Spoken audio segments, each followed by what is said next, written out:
gang of misfits and dope addicts are here. Not a song I would normally choose to listen to. That I would, just like, I think I'd like to hear Lindsey Buckingham do Holiday Road. And not a song I would choose, but it was delightful to hear it. And was there okay, there is. Not on this day. Oh, what? But close? As related to news headlines. I was hoping you'd have this for a boner candidate. I don't know. I don't know what this is. Chevy Chase tracked down a truck. He says cut him off. Oh, no, I didn't But see when it. he tried to confront the driver, he ended up getting kicked to the ground. So I have the story here. He thought this guy cut him off. Oh, Chevy. So he went after him, flashing his lights and And that's your first mistake, Chevy. No, yeah. Because Chevy has anger issues. Chevy has just issues. I think his first mistake is getting behind the wheel of a car. But. So the guy pulls over and Chevy walks up to the car and starts yelling at him. Yeah. And he says, "Don't you know who the hug I am?" He pulled a "Don't you know who I am?" Just for getting cut off in traffic. And he said, "I'm going to ruin your life. I'm going to punch you in the nose." And he yanked open the door. And went to punch the driver, and so the driver's sitting there, and Chevy's coming. So what do? You kick him. Well, first you say, "I think this is Chevy Chase." Don't you know who I am? And you're kind of sitting there going, Actually, have you seen Chevy Chase lately? The driver didn't know who he was. I don't know that you would, because Chevy is okay. He's bloated, fat. Chevy? It's probably steroids. Well, He's taking steroidal medicine. Remember Jerry Lewis got all... Well, he's had back issues. Yeah, and that's for the probably longest what time. it is. So he was on painkillers for the longest time. And I imagine now he's probably on those steroids to help with the pain. I don't know if Chevy Chase walked up to you and started yelling at you, you might not. You would recognize And him. so the tenuous connection here is Holiday Road, Lindsey Buckingham. It was vacation. Yeah.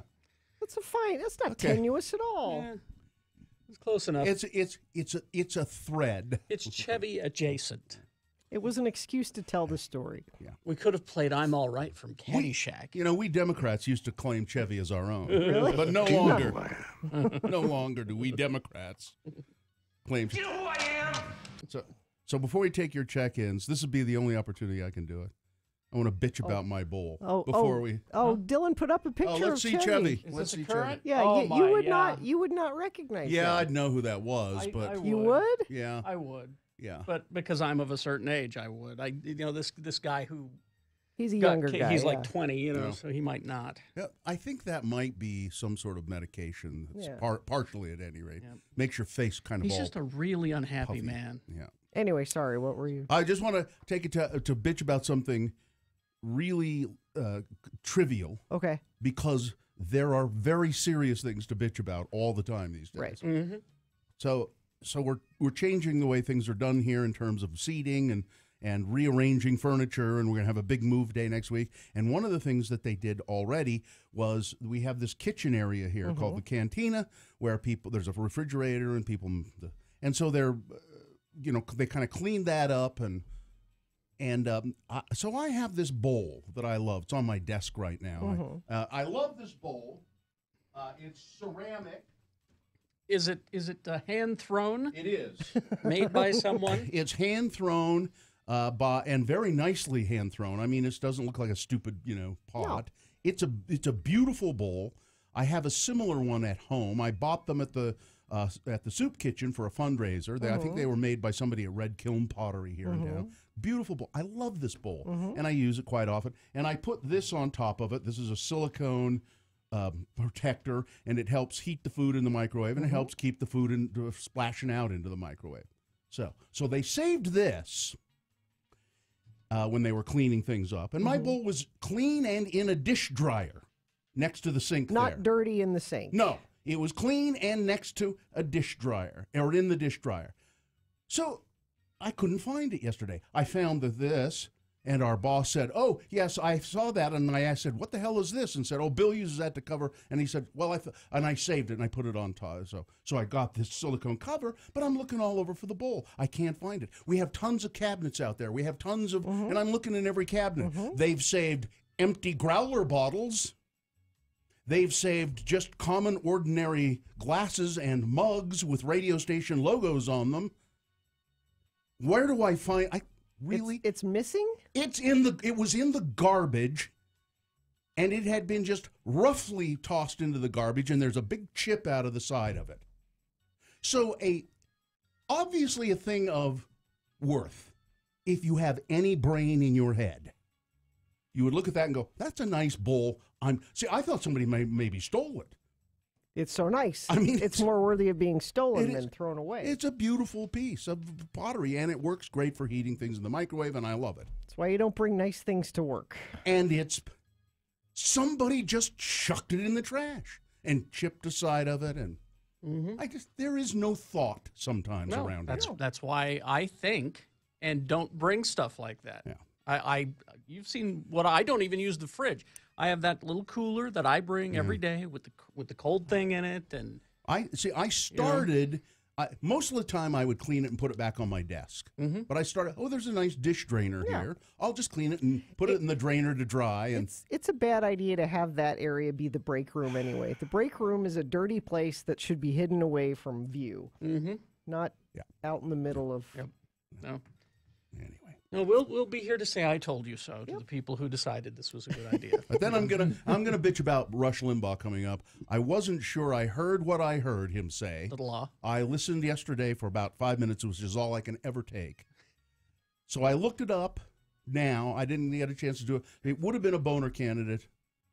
But Rush Limbaugh said one of the most egregiously awful things about the Parkland shooting I've heard in any commentary. Any commentary. And there's been some pretty More bad. than the Dinesh D'Souza? Yes. Worse than Yes. Oh, there's been worse than Dinesh D'Souza. Yes. Old Dana Loesch has been awful. Lash. That's how Lash? it's Dana Lash. Oh, it's spelt Loesch. Yeah, I Okay. know. It's She's a Loesch. Like Roach. It's spelled like Roach. Yeah, so I was that's looking why her up today, and then I discovered. See, I thought Lash. it was Loesch too, Well, and she then should probably change it. it's Dana Lash. Anyway. All right. So your check-ins, 877-602-9696. Be a part of the least popular feature we do on the Radio from Hell show. If you call us and check in with the Radio from Hell show, one of you random checker-inners might win Shut Up and Dance tickets from Odyssey Dance, 877-602-9696. That's it. All right. We'll get to that coming up. But first, it's time for the Gray Whale Entertainment Report. Friday is the new international release date for all music, so that means new music, movies, games, records, and more to pick up at any of the locally owned and operated Gray Whale locations. Here's what we got. Music. Legend of the Seagull Men. Their new album. It's self-titled, and it's members of Tool and Mastodon. It's like a supergroup. Legend of the Seagull Men. Seagull Men. All right. Yes. Vance Joy's new one, Nation of Two, is out. Turnstile. Time and Place is out. Reggie and the Full Effect. Yeah. Their new one, 41. Fever Ray has a new one out. Plunge. Dessa has one out called Chime. And we got remasters of CDs and LPs from David Bowie. Oh, nice. Low, Lodger, Heroes, and Scary Monsters. Nice. All should be in your collection. Movies, The Florida Project is out. You can see that. You saw that, didn't you? Yeah. And Mom and Dad is out on Blu-ray today. Check out graywhaleslc.com for real-time inventory searches. Killer Whale membership discount availability. You can use your store credit for purchasing, and they constantly update you on sales, promotions, and events there. Bring in your old stuff for new stuff. They want your music, movies, games, books, and vinyl. To get cash or store credit toward the purchase of something new to entertain you at any of their locations. Join the Killer Whale Club and get a lifetime discount. It's a great deal. Like and follow them on Facebook, Twitter, and Instagram at Gray Whale SLC. That is your Gray Whale Entertainment Report. Radio from Hell on X96.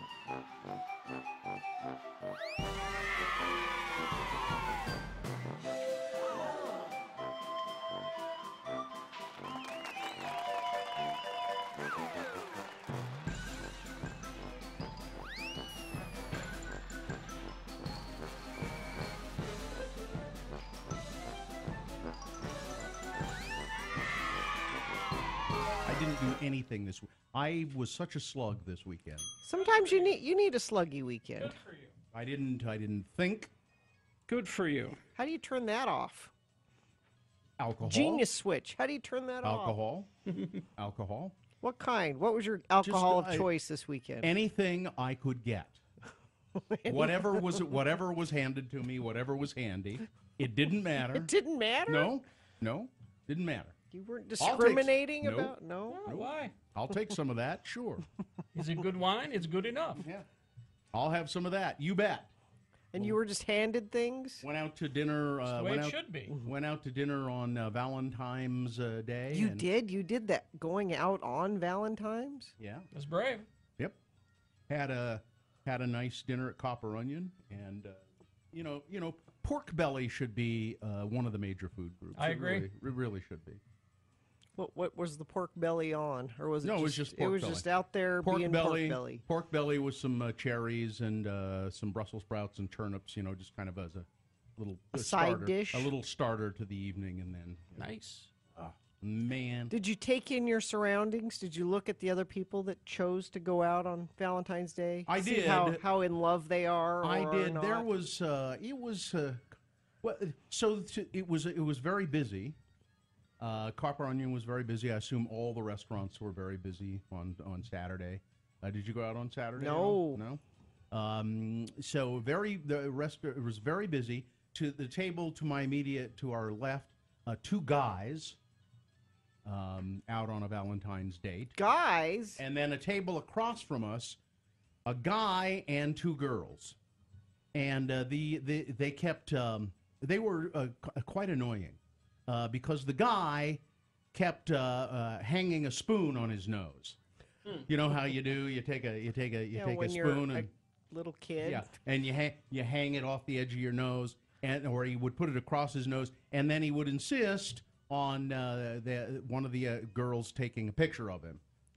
And this kept going on, and then the spoon would slip off, and then he would just laugh uproariously. Were these And, 12-year-olds? And they thought it was funny too. No one's ever done this before. And it kind of went on, seemed to go on and on and on and on.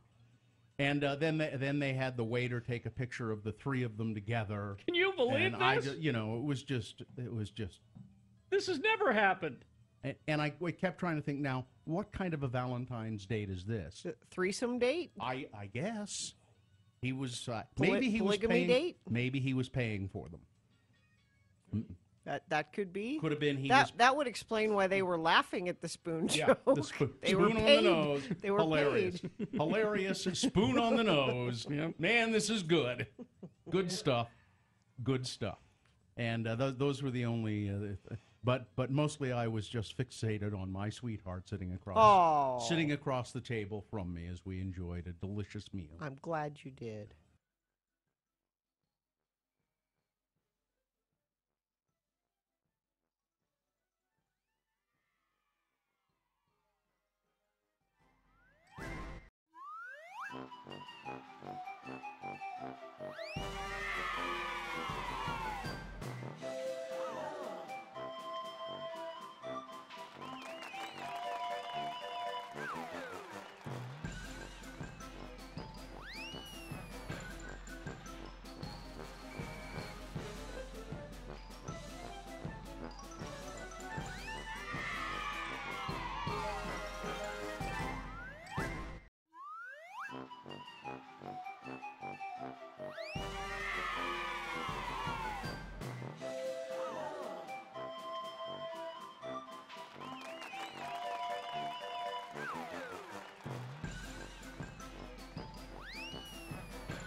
Jackson, Bill Allred, Gina Barberi. What you got there is Radio from Hell on X96. So that whole thing made me really pissed. That whole that town hall CNN with Marco Rubio, and then Dana Loesch was there. Yes. Now, I also have a button on my radio that for some reason it goes to an AM station that has Dana Loesch on it every day. She has a radio show. And she was on yesterday, and she was on that town hall. And she was going on and on about how badly she was treated by the crowd. Oh, poor thing. People screaming, "Burn her." And one woman rushed the stage, and my security detail had to protect me to get me out of there. And I thought as I was listening to her, and she's very inarticulate. She has a radio show because I don't know why. So as I was listening to her, I thought, well, that wasn't fair of that crowd. And then I did some research on Dana Loesch. Her big paycheck, her main paycheck is she is a paid spokesperson for the National Rifle Association. Yep. They give her a check every month. And she makes internet videos for them. And she's written a book, Don't You Dare Take My Gun. And she's kind of good looking, if you like that sort. and I thought, but I was thinking, well, they shouldn't have reacted that way. But then I thought, no. She brings it on. People are beside themselves with this bull. Why should they be polite? Crap. They are beside themselves with Marco Rubio not answering the question. With Dana Loesch, I'm for background checks. I'm for background checks. No, she's I'm for not. background checks. Well, that's what she was saying. But the I think we NRA need to, not background checks. We need to keep guns out of the hands of those kind of people. Is what she. No, she did say we are for better background checks. And if you go to the NRA materials, they are not for better background checks. Well, they will go into great detail as to why they think it's fine just the way it is. Maybe they won't pay her then. I don't know. But then I just thought, well, you know what? You get what you deserve. And yes, people heckled you and booed you because you are an... Okay. Check-ins. Hi. What are you guys doing today? Well, let's start the show officially. Oh, yeah, we got to do that. I'm Brought sorry. to you I'm by... discombobulated here. That's okay. During an inversion, our pollution doubles daily. Transportation emissions are responsible for 50% of pollutants. Join the Clear the Air Challenge at the cleartheairchallenge.org today. The moon is a waxing gibbous moon. It's just past half full now. It's on its way to being full on March 1st. Today, the moon will rise. Yeah, it'll rise at 11:51 a.m. today being Friday. It's the 23rd day of February in the year of our Lord 2018, and this is North America's most flabbergasted radio broadcast. It's the Radio from Hell show starring the Lords of Morning Radio. It's Kerry Jackson, the behatted... Oh, yes. Kerry Jackson. I have to remind him to put on his my hat. work hat, yes. Kerry Jackson. I'm Bill Allred. That over there is the lovely, the talented, the always charming Gina Barberi. What? Nothing. The senior executive producer of the... I've heard you talk about things that are charming. Oh. The senior... You know what I'm talking about. The senior executive producer of the Radio from Hell show is Richard, waiting for Kerry to die, Stedman. Dylan Allred, no relation, producing video for the show, which you can see at x96.com/live. And I believe I saw Nick's your buddy, Nick's your pal, helping out with the show as well. All right. Well, we're out of time. Sorry. My fault. A couple of quick check-ins. Well, wait, there we have a prize. So we got to at least talk to one person. From the creator of Thriller comes Odyssey Dance Theater's Chicago Nights, the story of Chicago in the 20s, March 1st through the 10th at Kingsbury Hall. Go to odysseydance.com for tickets, and we have tickets that we're giving away. All right. We got a couple. Kevin. Hi, Kevin. Kevin. Hey, how we doing? Kevin, we're doing good. Kevin, what are you doing today? Oh, I'm just driving off to work today. What do you do, Kevin? I work at healthcare with the state prison. Really? So you're providing healthcare services for inmates? Correct. Yeah, some really bad folks?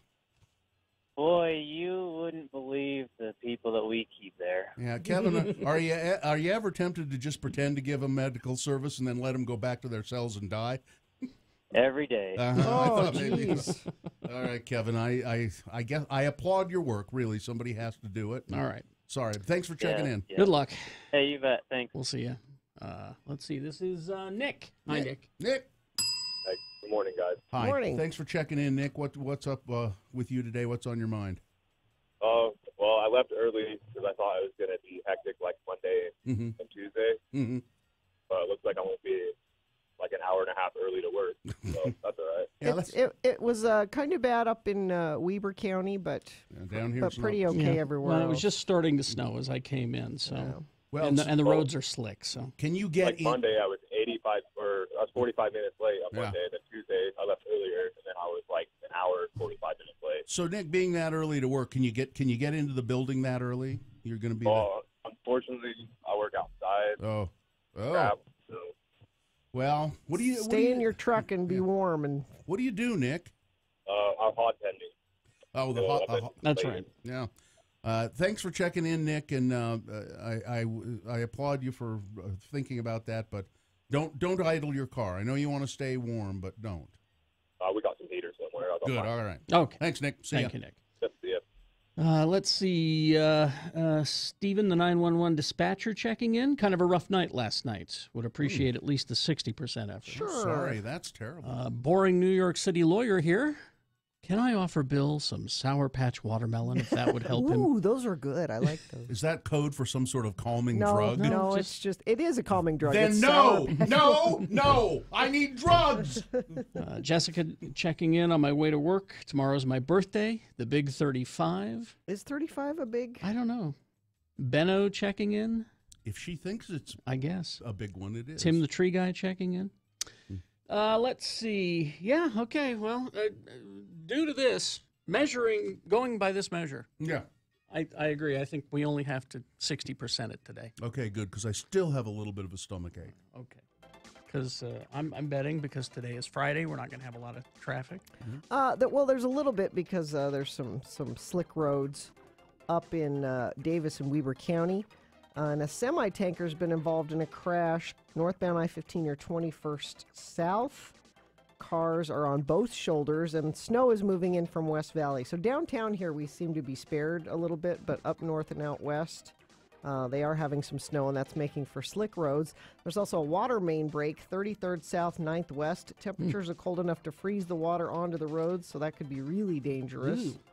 Try a Subway Starting 5 Fresh Value Meal featuring favorite subs of the Utah Jazz starting lineup and enter to win a VIP suite experience. Go into Subway and find out how to enter. All right.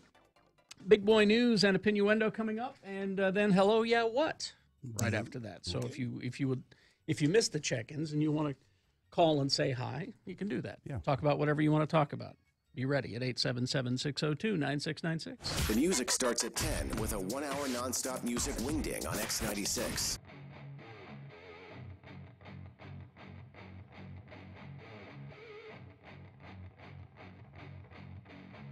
I was thinking today how much just this moment one of our interns, the organized intern Sarah, and I was thinking, I wonder how much it would cost me to hire her For what? as my personal assistant. Here we go. What? You need a personal assistant. Sure, I'd love one. I would love one. I think a personal assistant would do a lot of good things for me. Like what? Do you Well, have dry cleaning that needs picking up? yes. You have a hard time getting around to picking up your dry cleaning? Sometimes, as a matter of fact, I do.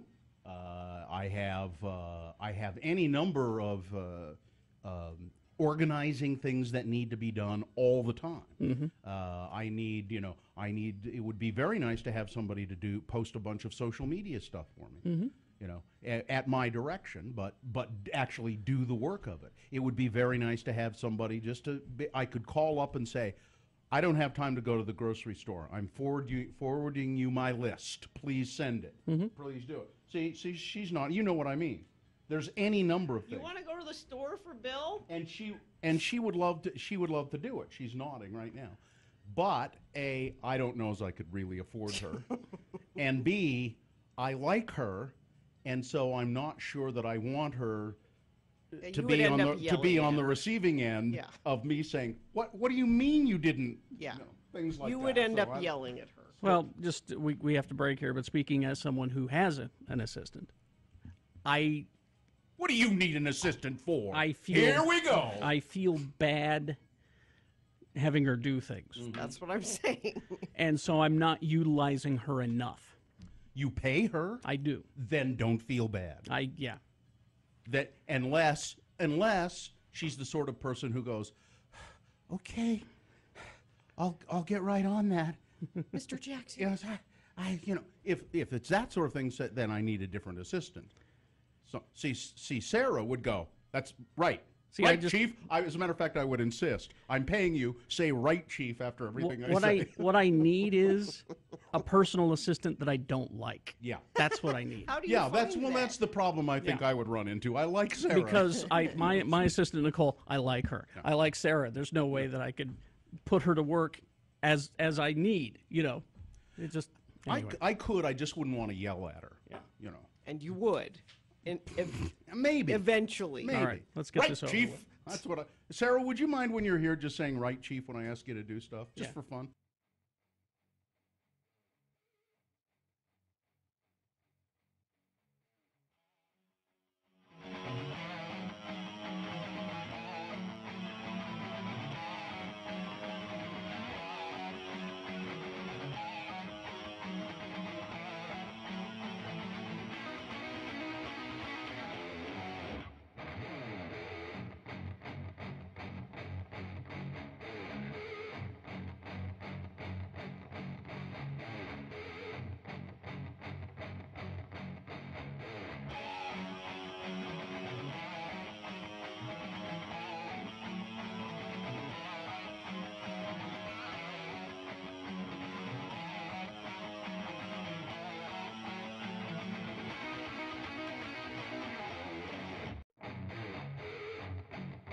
Gina Barberi. What you got there is Radio from Hell on X96. 6:31. Let's see. We got Hello, Yeah, What coming up in about 10 minutes. But first, big boy news and opinioendo brought to you by Octapharma Plasma, making money by making a difference. New donors can earn up to $300 for their first 5 donations. Donate today, 5414 South, 9th East in Salt Lake. All right. I don't know. Maybe I should not start with this. Maybe I should start. Let's see what have I got in the Gina file here. It says right here, Gina file. These are just for me. I'll give you your choice of story. Okay. Bikini barista: How I escaped an attempted rape at knife point. Number 2, 20-year-old on drugs gouged out own eyes. Or woman shunned by Jehovah's Witness kills entire family. No, that one. You want that one? Yeah. Really? All right. That would have been my Shunned by Jehovah's. third choice, but here you go. Yes, she was. This is, of course, New York Post is really good for these lurid Oh, you don't have to tell Gina. No. crime stories. It's the news. I think even better is the British press, but Yes. But I have trouble with the British press on my computers because they put so much crap on their website that, A Michigan woman who was reportedly ostracized after she left the Jehovah's Witnesses killed her entire family. That's not going to get her back in good with the Jehovah's Witness. And then took her own life. Oh. Lauren Stewart. There's a picture of her at x96.com/live. Oh. Fatally shot her husband and adult children in a murderous suicide in their Kego Harbor home, according to the Detroit Free Press. Authorities responding to a 911 call from a concerned relative arrived at the house and found the bodies of the woman, her husband.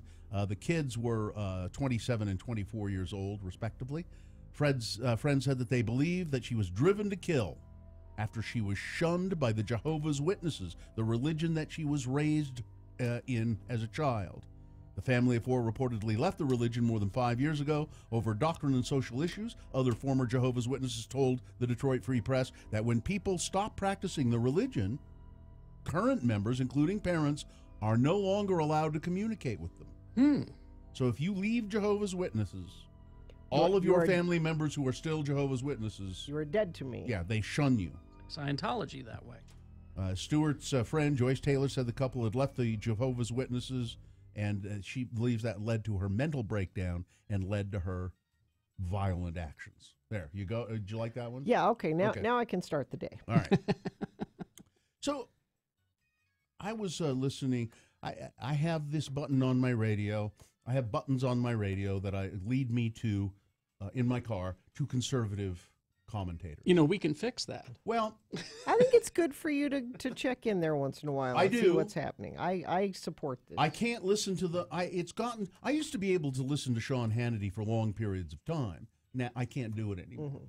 And Rush Limbaugh has been nearly dead to me.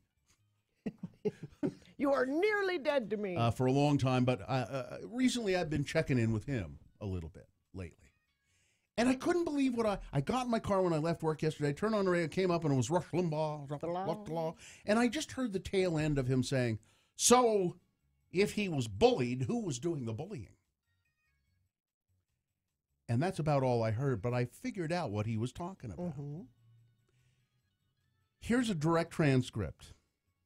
I want to make a point. The media early on was portraying Nicholas Cruz, the Parkland shooter, as a victim of bullying. He was portrayed as being bullied, that he was mocked, that he was laughed at, and then the media, they dropped that.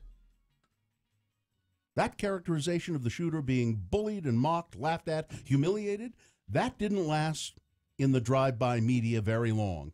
That's what Rush calls the liberal media. Yeah. You're the media too, Rush. The drive-by media didn't last very long because the media realized, well, this is not going to help us here because somebody had to be doing the bullying. Somebody had to be doing the laughing. Somebody had to be making fun of the guy. I mean, if he was laughed at and made fun of, if he was mocked, if he was bullied in that school, well, then somebody had to do it. The media says, wow, we have to drop that. And they focused back on the guns or refocused on the guns because they never really leave that focus. The point I'm trying to make, Mr. Snerdley, is in the reporting of the high school is a dangerous place, he said. There are lots of pressures, there are lots of bullying. Well, who did the bullying? You see what he is doing? Yes. Yep. He is saying, oh, look at the media is casting all of these students who've been going to Congress and testifying going to the White House as angels. Well, were they? Somebody was doing the bullying. They had it coming, Rush. Is that what? Who was doing the bullying? Yep. Well, no, he's really trying to focus on and demonize these articulate, emotional students. Mm-hmm. And here's what bloviating old white men can't grasp in this situation is that these kids grew up in front of a camera with YouTube and Snapchat. That kid that the Hog is his last name. And they keep saying, "Oh, he's a crisis actor." He's because he grew up in front of a camera. He knows how to present. In his high school, Carrie, they have a TV station. And I was about to get to that. School. They have a journalism class there, and they all have learned it. And it's. Hey, Rush, you know, kids in high school take debate. Yeah. I mean, really. I know. There are kids who take debate who can stand up and make a presentation that would blow you away. Exactly. They have this. They're better than we. They have more access to these kinds of things than we did. Yeah. They don't have a clue. They just don't have a clue. I find that so reprehensible. As if watching your friends being gunned down wasn't motivation enough for them to be doing it. They're looking for. There must be other reasons. Yeah, there must be. They're being coached. That's the thing I was responding to. Ass hat Rush Limbaugh will back off a little bit of that. I guarantee it, and say I was talking about the media. I'm not talking. I was not the media. My main focus on that was the media, how they backed off because it wasn't a good story. Shut up. You're the media, Rush. Yep. I hate to break it to you. My favorite thing is when Fox News says the mainstream media, and I'm like, "That's you. You are the #1 rated." Sorry. Brendan Fraser says he got groped. Really? I read this whole article. Did you? Tell us about it a little bit. I haven't really gotten into it. I had hoped there was a current picture of Brendan Fraser. There is with the one I read. Well, I don't think this can't be a current picture because I'm sure he looks worse than that. He So Brendan Fraser was the hottest thing for a while. Is it Fraser or Fraser? Fraser. Okay, I had this argument, not an argument. My wife kept trying to correct me about how you pronounce, like, Fraser, the guy on TV, the TV show. Is it Fraser or Fraser? And Well, there's that like has an I. Yeah, and she kept telling me, I Yeah. can't grasp that. I don't know which one is which. Anyway, go ahead. I don't know how Brendan says it. But I don't know. I would think you'd listen to people on the show saying the name and go with that. Oh, it must be. Oh, I think I've got it. It's Fraser. It's Fraser. All right. Anyway, he was the biggest thing for a while. Yeah. And then he disappeared. Well, Right. what happened Yeah. to him? He says that he was at the Golden Globes, and whoever is in, and the Golden Globes is the Hollywood Foreign Press. Yes. The head of the Hollywood Foreign Press, and he goes into great detail in the article. Oh, yeah, I'm looking through it. I see. Guy grabs his ass. Not just that, but like did a underneath reach around kind of. He explored. Yeah. Yeah. You have to have long arms to do that. That's we Democrats. Never mind. And when, and I think this is just as hard for men to come forward with as women. And when he told his manager and his agency what happened, they don't want to piss off the Hollywood Foreign Press. He demanded a written apology, and the guy said, whoever the guy was said that he's lying. Fraser is lying. And he's like, why would I lie about that? It was embarrassing. Mm-hmm. It was horrible. And that was super rude. And he thinks because he came forward and said something. That's why his career tanked? Well, because he said it's a ripple effect. I wasn't invited back to the Golden Globes anymore.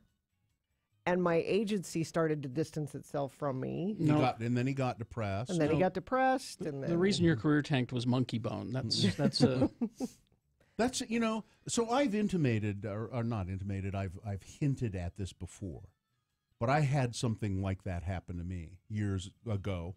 A New York theater, a pretty influential producer, very influential producer and a director, and I went to see him at his apartment because I had met him at Penn State. I had met him, and he had directed me in a play. And now you can all look it up, and probably if you really wanted to find out. But he's dead anyway, so it doesn't matter. But I went to his apartment, and I got, thinking, if he likes me, I could get into this theater, and it's a prestigious theater. And I'd do any little part even at that theater to work at it. That's how Kevin Spacey got some of his people, was that exact scenario. And I've never talked about it, I don't think, to anybody, except to you guys on the radio, which is weird, but it's because of what's coming out. Mm-hmm.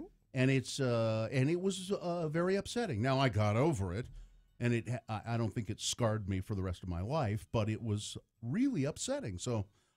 But you know what? If you had come forward and said something, that might have gotten around to other theaters, and people might have said, "Yeah, don't hire Bill. It would have been bad. It would have been bad because I was nobody, and he was somebody. That's the Kevin. He Spacey was really thing. somebody, and I would have, yeah.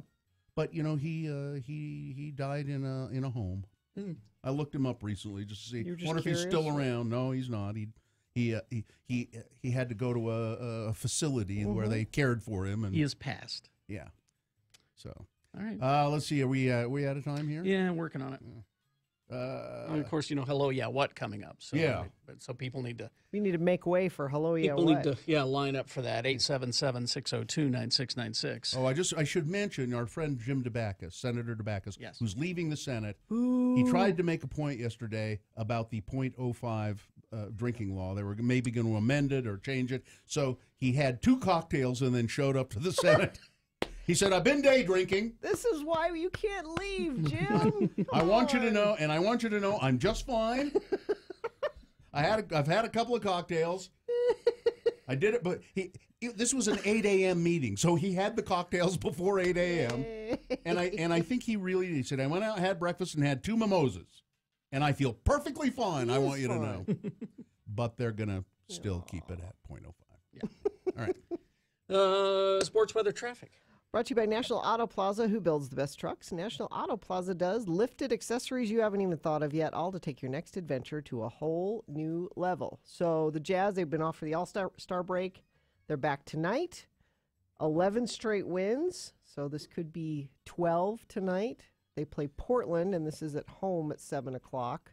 Now on Monday, they play the Rockets. And the Rockets have like a red glare. They do, and they have like a 10-game winning streak. So it would be Whoa. it would make for a really great game if no the Jazz kidding. are able to stay undefeated through the weekend until they meet Houston. That'd be wouldn't that be fun? Yeah.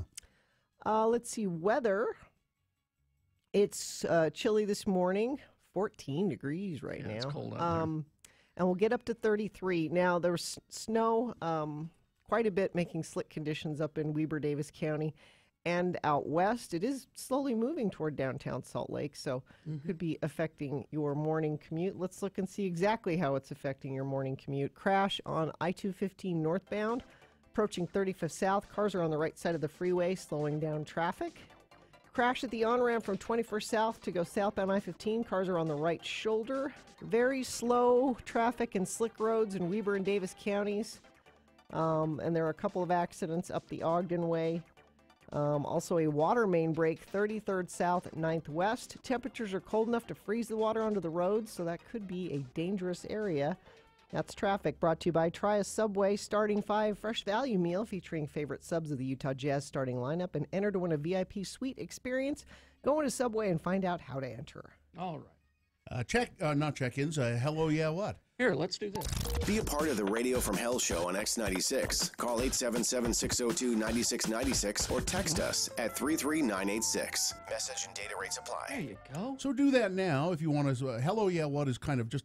You can talk about anything you want to talk about. Hello, yeah, what? If you are angry at we Democrats, if you're angry at we Democrats, you can call in and talk to us, 877-602-9696. Maybe you have a business you want to plug. Maybe whatever. An event. Yeah, an event. Who knows? Whatever you want to talk about, you can do it. While we're waiting for calls, unless there's one there. Well, we got one, but go ahead. Oh, well, I'll save it then. Nick, if we Nick have will a be call. fine. Okay. Okay. Nick is here for. Hello, yeah, what? Hi, Nick. So Nick, it just says by your name, pot. Yeah. Do you throw pottery? Are you a what do you want to talk A about? potter? I'm a strong advocate of marijuana. Oh, okay. Okay. Yeah. I have a lot of friends and family that are against it, especially my mom because she smoked way hardcore back in the day. She's a recovering addict. Mm-hmm. So she's always getting on to me for smoking, but I don't think I'll ever give it up. It just helps with a lot of things like anxiety, ADD. Yeah, I I know it can. As a former pot smoker many years ago, and I haven't done it for years and years and years, I found that it did not do any of that for me. It made me more anxious and made me feel insecure, and so I stopped doing it. I have a question for you. Me or Nick? No, of Nick. Are you functioning in every other way? You have a job, you have friends, Yeah, So, successful. Got a job, got 2 kids, take care of them. Good. All right. so this is what I'm saying. If your mom was concerned because you're smoking a lot of pot and you're not doing much, I can kind of see So that what was- she's saying. But if you got your life together otherwise, then So my brother, who's no longer with us, he smoked a lot of pot, and he had a life that he just did because he was so anxiety ridden, and it was kind of a medicine for him. But he didn't do anything with his life. And that was my question. Yeah. I can see people- as a mother, I can see being concerned. Like all you do is smoke pot and you're not doing anything. And to your mother, I would just say, well, some people react poorly to oxycodone. I'm fine with it. It doesn't work for you. It didn't work for you, but it works for me. So, Hey, Nick, can I suggest that if you're really into pot, listen to the Let's Go Eat Show podcast. Our most recent episode, I believe, look for Aaron Hyatt. We talk a lot about pot. The Let's Go Eat Show.com. I was hearing about that, so Okay. looking forward to listening to it. All right. all right, Nick. Thanks, Nick. All right, guys, take Oh, care. wait. Okay, let's go to Eric. Eric, welcome Hi. to our feature. Hello, yeah, what? So what's up? Well, I just wanted to touch base. It's been a long time since I've called in, and I wanted to talk about Dingo Boy, Space Elders, and the Charlton Heston Show. All right. See if those are archived anywhere. If you Google Dingo Boy, I'm guessing you could find some. Let me look. Gina, take a look. Those were done by Adam Carolla years ago, and they were really funny in part, but if you listen to them again, they're kind of long and they ramble. Yeah. But what made them funny was the impersonations of the celebrities that Dingo Boy encountered. Yeah, well, that's right. Yeah.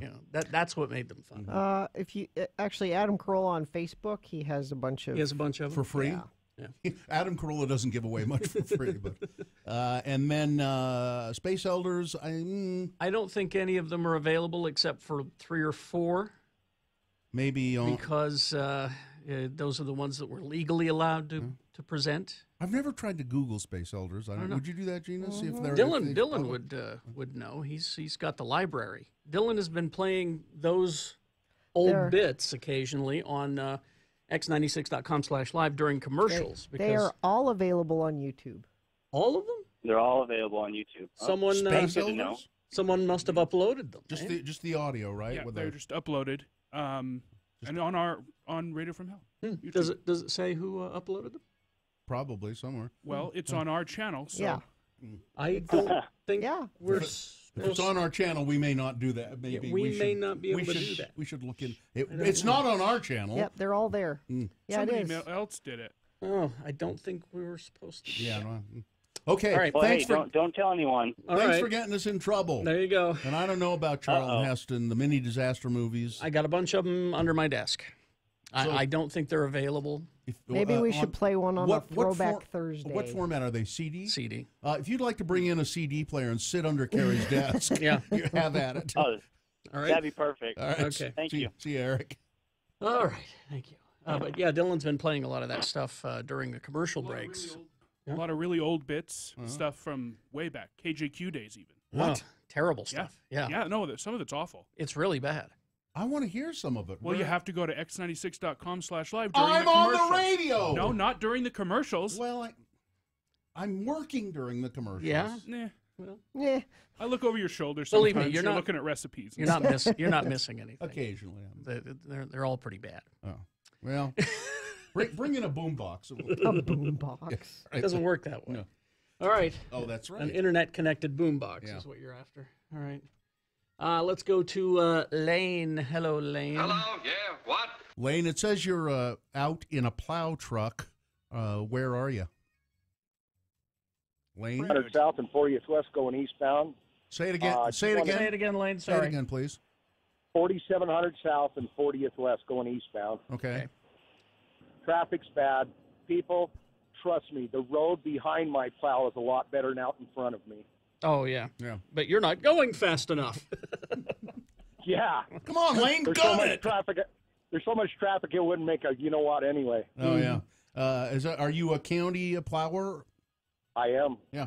Well, good Thanks work. for doing it. Good work, and just hang in there. Do you guys still spread that liquid solution? The brine? The brine, do you still? Yeah, we pre-treat before a storm. It works really well, Carrie. If there's like under an inch of snow, it looks like it had never snowed. It works really good if there's less than an inch. If there's more than that, Yeah, they did we that. got to drop the plow. And I think they did that in my neighborhood because I thought I saw it as I was driving up last night. I thought I saw it, Well, you what got looked steep like it. roads up there. And Yeah. so, So I'm glad they do. Yeah, Mount Doom, as you call it. My guys that plow up in the Cove, I'll tell you what, Oh, yeah. they earn their stripes every day up there. Oh, especially on my street. My street is so Really steep. steep. And I pity those guys. Sometimes they can't even make it up. Mhm. You know? Sometimes, well, we have to turn around and go backwards and turn the sander on and spread salt, getting them back up the hill. Exactly. All right. Thanks, It Lane. sucks. It's a tough job. Have a good day, guys. You Thanks. too. See ya. I like when it says my guys. I like that. They're my guys. My guys. Yes. Hello, yeah, what? To Stephen. Hello, Stephen. Hi, guys. Hi. Hi. I wanted to call and let you know that my band is playing a show at the loading docks on March 18th. Doors open at 6. Who's your band? My band is called Stone Mary. Okay. Stone Mary. And what kind of music is it? We play rock music, and we are a promising local Ogden band. I like how you're selling yourself. Nice. Promising. And the loading dock, that's your son has played there, right? Yeah, it's a great little venue, and it is literally a loading dock. Yeah. It's What's the address of it? Unfortunately, I don't know that yet. I just moved to Ogden about a year ago, so here, I'll I'm get still it learning for the you area. It's in Ogden? no, it's in Salt Lake. it's here. It's in Salt Lake City, so yeah. I barely know Salt Lake City as it is. Where did you It's, move? Yeah, go ahead. Moved 440, from California. 445 South, 4th West. 445 South Florida. And you moved here, why? My job moved me, and the girl I was talking to, I met her here, and I stayed here. Mm-hmm. Well, there you go. And you found the Radio from Hell show pretty quickly? Oh, yes, I did. Yeah. Well, good. I'm glad you did. Thank you. Thanks for listening. Well, Thank you. Good luck at your show. All right. Yeah, I need to go to the loading dock and see a show there. I haven't seen a show there. Do you know what? It's this is going to sound weird. It's really nice. Really? It's like a loading dock, but Because someone they've explained to me fixed that it was just a loading dock. No, but they fixed it up. They've got lighting. They've got. Is it outside or inside? So it can be both. Oh. You can open when the you door. got the door. Oh. Yeah. So I've done. Festus has had shows there in the summer and in the winter. Oh, cool. All right. Well, we'll take a break. It looks like our friend Paulette is calling in. Hang for on, hello, please. yeah, what? Hang on. We'll get to you. Mm-hmm. Crash southbound Wall Avenue, 12th Street in Ogden. The two right lanes are blocked and traffic is getting by in the left turn lane. Crash I-215 northbound approaching 35th South. Cars are on the right side of the freeway, slowing down traffic. Crash at the on-ramp from 21st South to go southbound I-15. Cars are on the right shoulder. Very slow traffic and slick roads in Weber and Davis County. And we have a water main break 33rd South 9th West. No, not a... Oh. And that Hate it when means that happens. it's cold water on the road that will freeze, so that could be dangerous in that Damn area. water mains. That's traffic. All right. A water main killed my brother. Really? No. 877-602-9696. We got a line open for this amazing radio feature. Hello, yeah, what? There we go. Hey, it's John Smith on X96, and I will be your host this Sunday for SLC Pumps.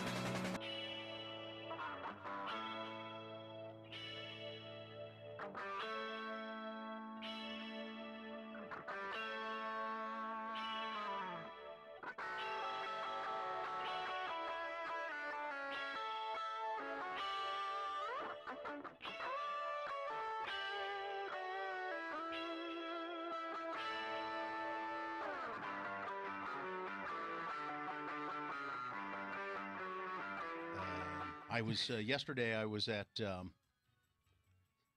I was at a business. I'll tell you, I was at a business called Total Health and Fitness, who I believe we're going to be doing some commercials for. So I'm out there talking to the folks and everything, and I get done with my business at Total Health and Fitness, which is in Draper on 123rd South, and I'm just about to leave the building where Total Health and Fitness is located. Okay. And a woman walks in and walks up to the desk and says to the lovely receptionist at Total Health and Fitness, "Hi, is this Total Health and Fitness?" To which the receptionist, being a nicer person than I am, said, "Why, yes, it is." And that the woman said, "Oh, okay, good. I'd really like to apply for a job." Now, if it had been me as the receptionist, when she walked in and said, "Yeah, is this Total Health and Fitness?" And I probably would have been nice to a point and said, "Yes." And when she said, "Oh, good, I'd like to apply for a job," I would have said, "Don't bother." Exactly. Because you apparently can't read the signs all over the building. You didn't read the big sign over the door before you walked in. You didn't see the sign on 123rd South, blazing across the building, Total Health and Fitness. You didn't see that anywhere. I'd just as soon you not apply for a job. Thank you. Goodbye. You think she was being ironic? Because the No. signs were everywhere? No.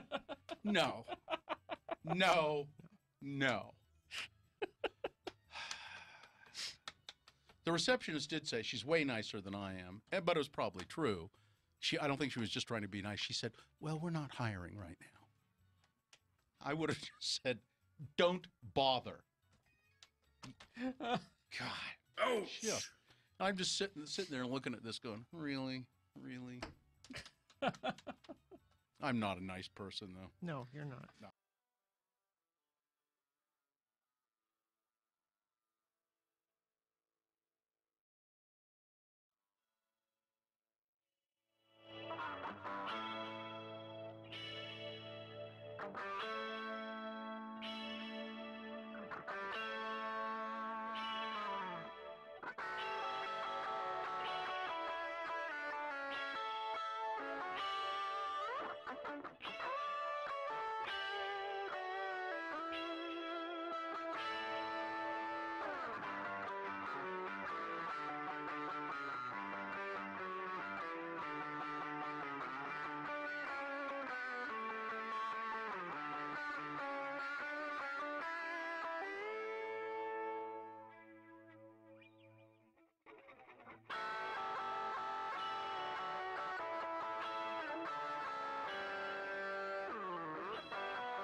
Proudly giving you action figure news with Kerry Jackson on X96.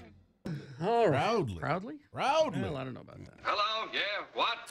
So, 877-602-9696, call the radio station. This is a feature, by the way, that every consultant on the planet has advised against. Mm-hmm. You should not do this. You should hire some actors for phone calls and make sure that they're all produced well, and then play them and pretend that they're real. Yep. Hello, yeah, what? We like the real people like Paulette. Hey, good morning, guys. How are you? Fine. Oh, it's our good friend, Paulette. Yes. Kerry's got his finger very near the red dump button, I see. It's a good thing, because I have to tell you. So, I do some TV gigs here and there, and everyone gets the idea that once you see someone on TV, they're loaded with money, and I like that idea. It's just not true.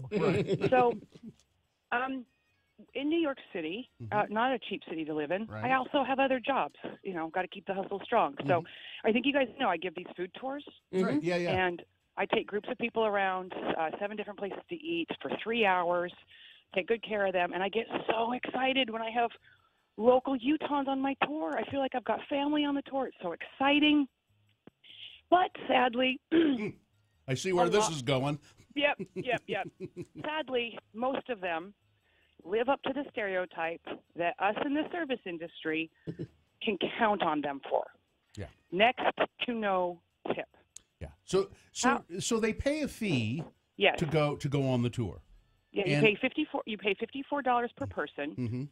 I take you to 7 different restaurants in one neighborhood. Yeah. And I'm with you for 3 hours, giving you history, food, and culture. First of all, you're with me, so that's worth the price of admission. Absolutely. I'll be honest. Listen, that's a bargain, actually. I'm sending you $54 just for this phone call. I should hope so. The check better be in the mail from all of you. Yeah.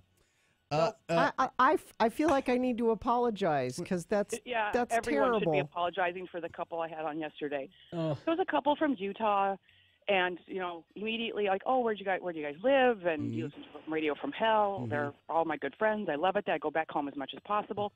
Now, when I give the introduction to the tour, I let people know who I am and where I'm from. And this is my line I say every single time, because I think you guys know, once you are outside of Utah, when people ask you where you're from, you say Utah. What's the first question out of their mouth? Are you Mormon? Are you Mormon? Or or sometimes it's where is that? Or do you ski? Do you ski? Yeah. I heard the beer there's really weak. So my line is, I'm from Utah. I'm not a Mormon. Not that there's anything wrong with that. Yeah, good.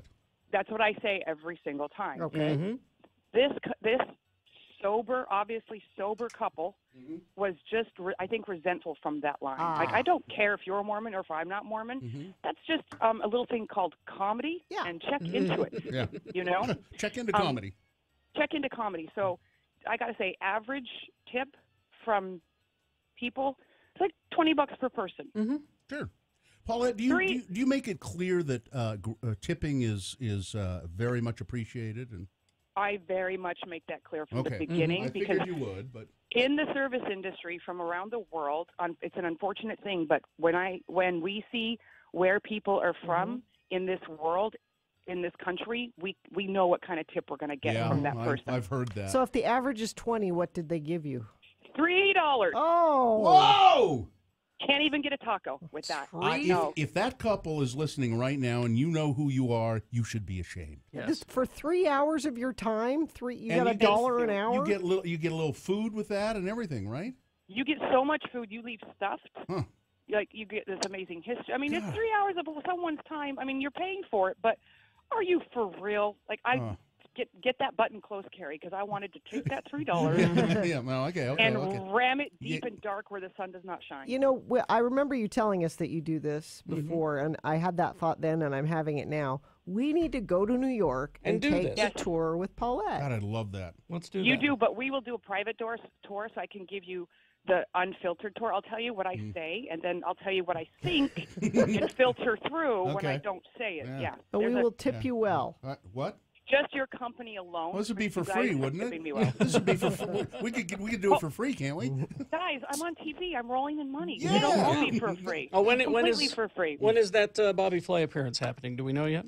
I will let you know, but I just filmed a pilot for Food Network this week. I can't Oh. say anything about it. Okay. But, very, very exciting. Yes, and Cool. let me just clear this up. Like Food Network.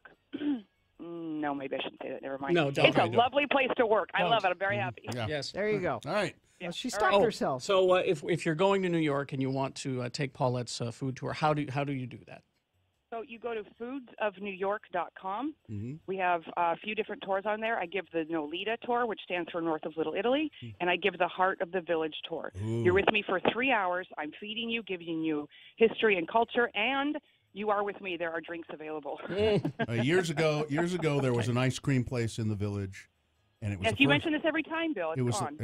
It's the first time I ever had pumpkin ice cream. Oh man, it was good. Well, when you guys come, I'll take you to Big Gay Ice Cream, but don't worry, you won't get gay from it. That's been asked. All right. Oh, All right. man. Thanks, All right. Paulette. Thank you. All right, love you guys. We love Bye. you. Bye-bye. Oh. All right.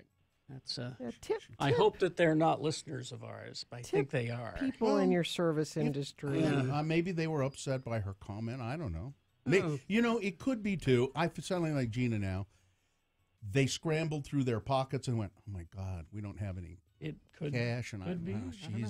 I've done, that's actually happened to me. And I say that. I'm sorry. Johnny C. Hello, yeah, what? Hey, Johnny C. Good morning. Thank you so much for letting me listen. You know, I had a call just to suck up. It's not Okay, we'll necessary. take it. We'll take it. All right, let me get comfortable. Can't imagine beginning my day without you guys. I actually feel smarter, like Jeopardy smarter, every time I listen. Can we tell these actors they don't need to lay it on so thick? Yes. We're paying them too well. You guys. We're paying them well, but we're tipping them poorly, apparently. Well, you know. Fucking awesome. Oh. Whoa. Thank you. Did you catch that? I hope I did. Johnny? Goodbye, Johnny. Yeah. See ya. Johnny C. Yeah. C. Yeah. Hello, yeah, what? There we go. And everyone else hung up after that. Okay. Hope we caught that one Yeah. because It's okay. Go on. it's not good. Move on. The other one that they ask you is if you're female and you say you're from Utah, one is which wife are you? Yeah. Is the other one. It's Do you churn your own butter? It's interesting to me, only in private. It's interesting to me that Paulette indicated this, but people in service industry, particularly restaurants, when you have tourists from other countries, I think she was also saying various countries, you kind of, if you figure out where they're from, you also can kind of figure out oftentimes how they'll tip. It's because in some countries there is no tipping. They don't tip. So they're not used to it. Yeah.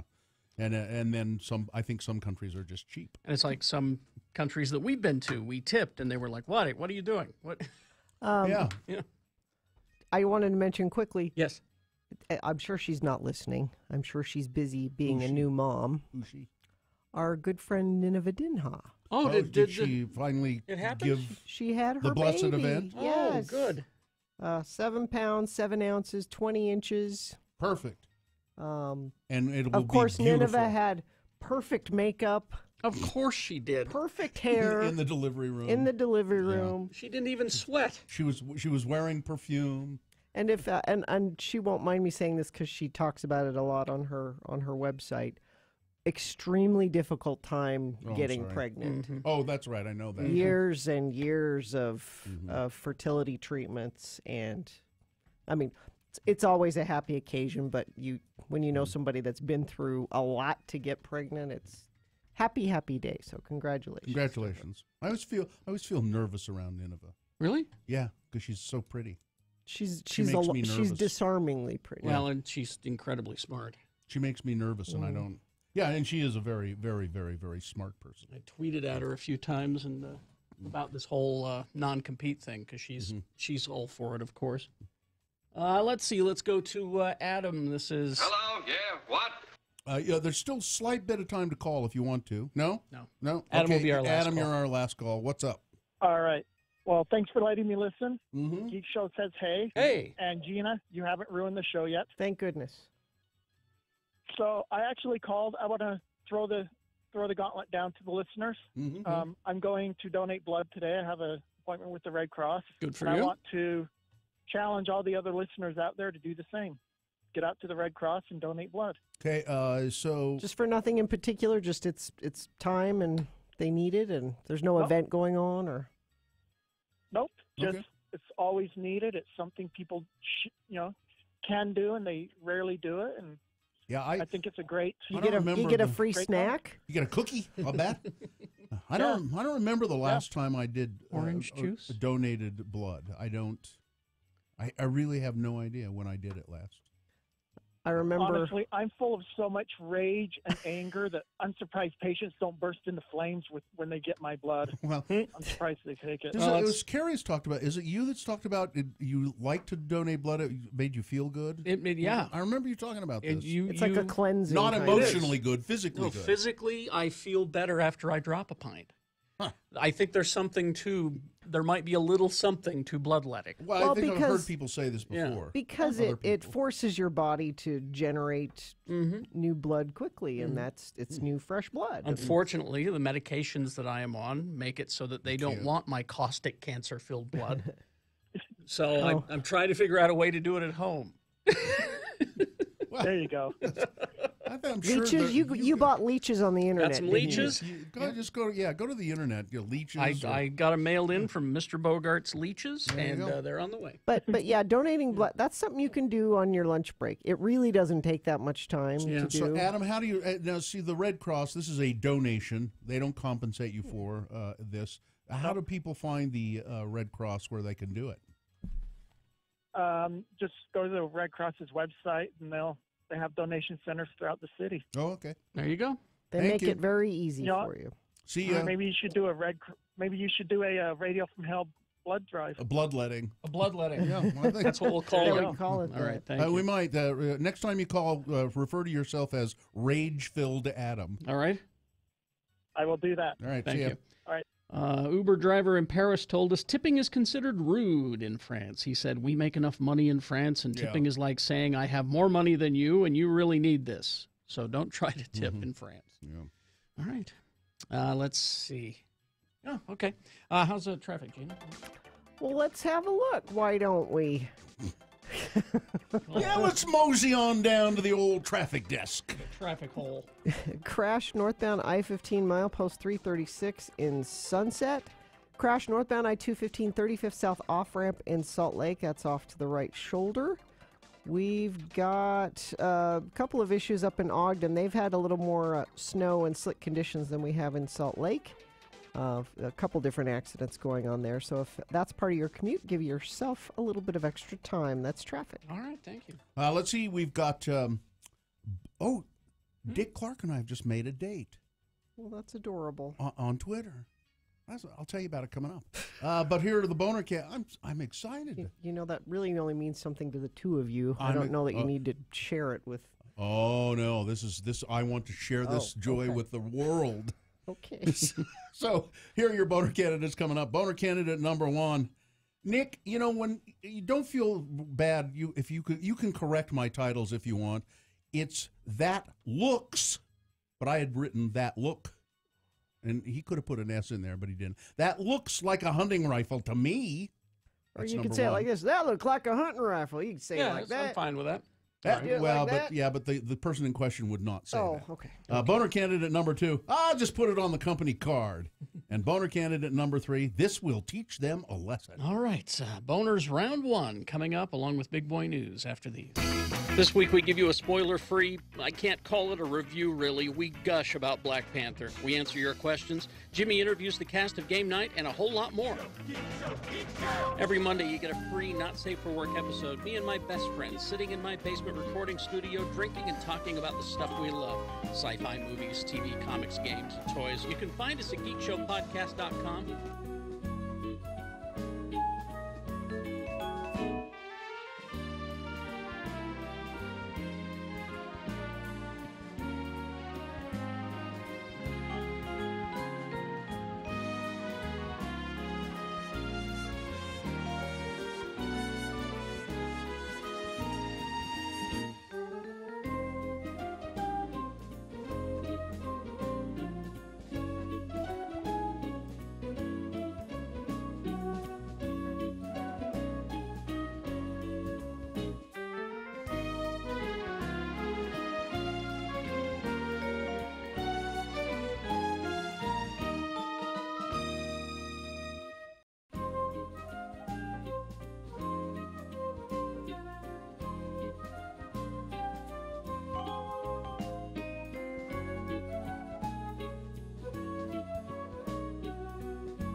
from Hell on X96. All right, 7:20 right now. Time for round one of your boner voting. 3 news stories that are examples of bad, stupid, or funny human behavior, and you will decide with your vote who among these 3 is the worst. Who of these 3 deserves to go forward to boner fight and possibly become boner of the day. If it wins here, it's not boner of the day. It only means that it's qualified. It's got a 50-50 chance. It'll go up against the winner of round 2's boner voting. That happens at 8:20. And then boner fight happens at 9:20. That's when you decide who is boner of the day. So 2 candidates now, then a third after the news. Once you've heard all 3, you will vote. One of you lucky, random boner voters will receive a gift certificate to go see our good friends at Gracie's. Here's, we do have good friends at Gracie's. Right, that's why I said it. They're right over there. I don't just say things. They're right over there. Here's Bill's gesturing toward Gracie's that way. right now. Yeah. Boner candidate number 1. That looks like a hunting rifle to me. During his annual address to state lawmakers, Senator Mike Lee was asked about banning AR-15 rifles in the wake of last week's Florida shooting that left 17 dead and sparked new debate about gun control. The question came from wonderful senatorial gadfly Jim DeBacchus. Don't go, Jim. Stay. Quote, was DeBacchus, "It's a ticking time bomb. It's going to happen in a Utah school. Can you please tell me why we need AR-15s and assault weapons?" Lee's response was, "There is not," this is quote, "as far as I can tell, a meaningful way to distinguish between the AR-15 on the one hand and many hunting rifles that are not considered assault weapons on the other hand."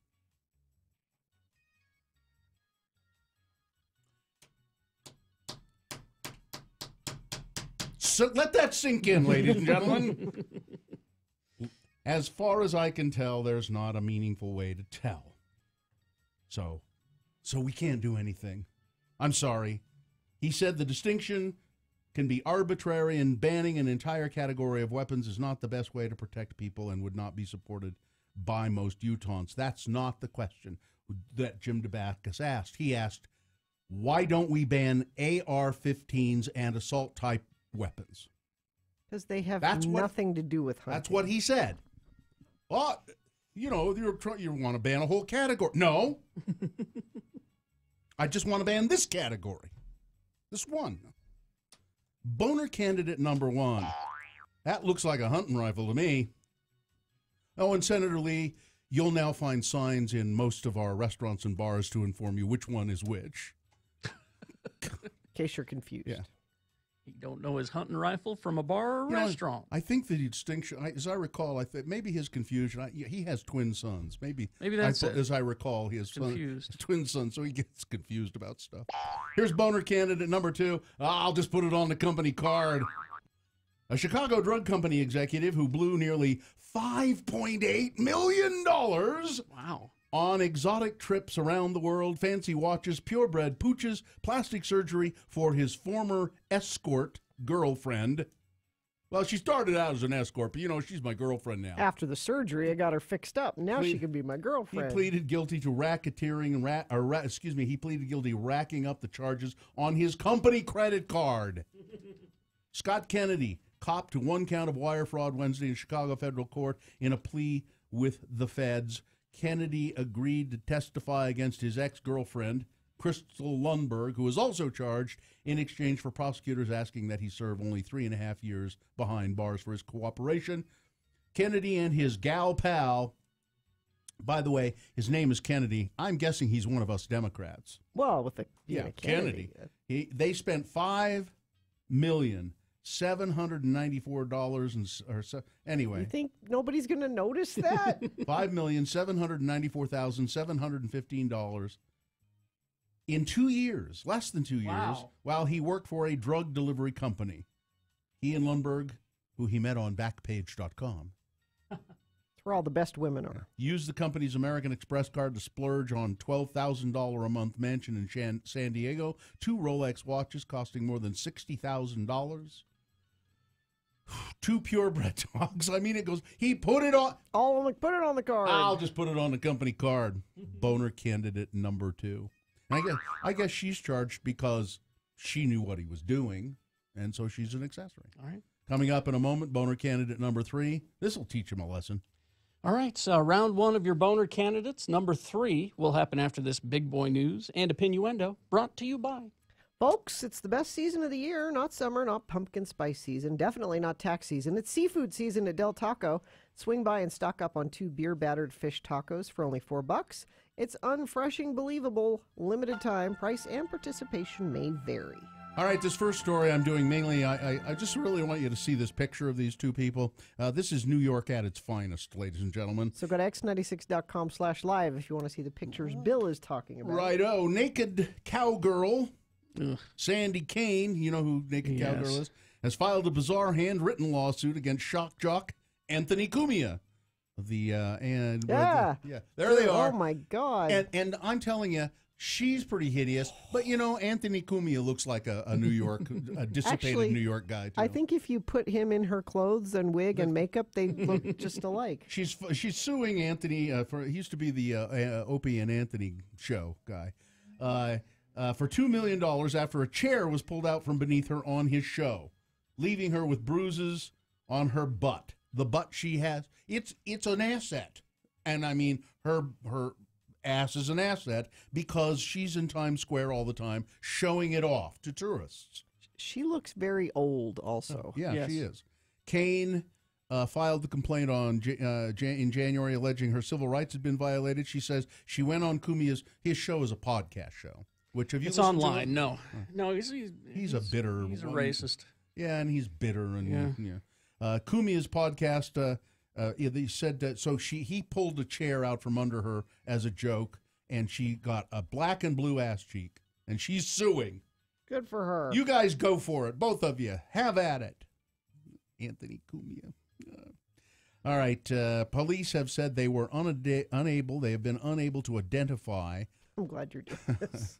That date who showed up at Evan Vickers, State Senator Evan Vickers' room. You remember this story? An investigation into the woman who turned up at the senator's hotel room door and claimed to be his date has ended. The Highway Patrol said we can't identify her. They do have surveillance video of the incident. So it did happen. It did happen. I was questioning. No, but they're saying what it looks like is she just had the wrong As I room. said all along. And haven't we all, sometime when you're in a hotel room, had somebody mistake your room? Yeah. Sure, I've met a lot of nice people that way. No, Yeah, come on in. It's happened.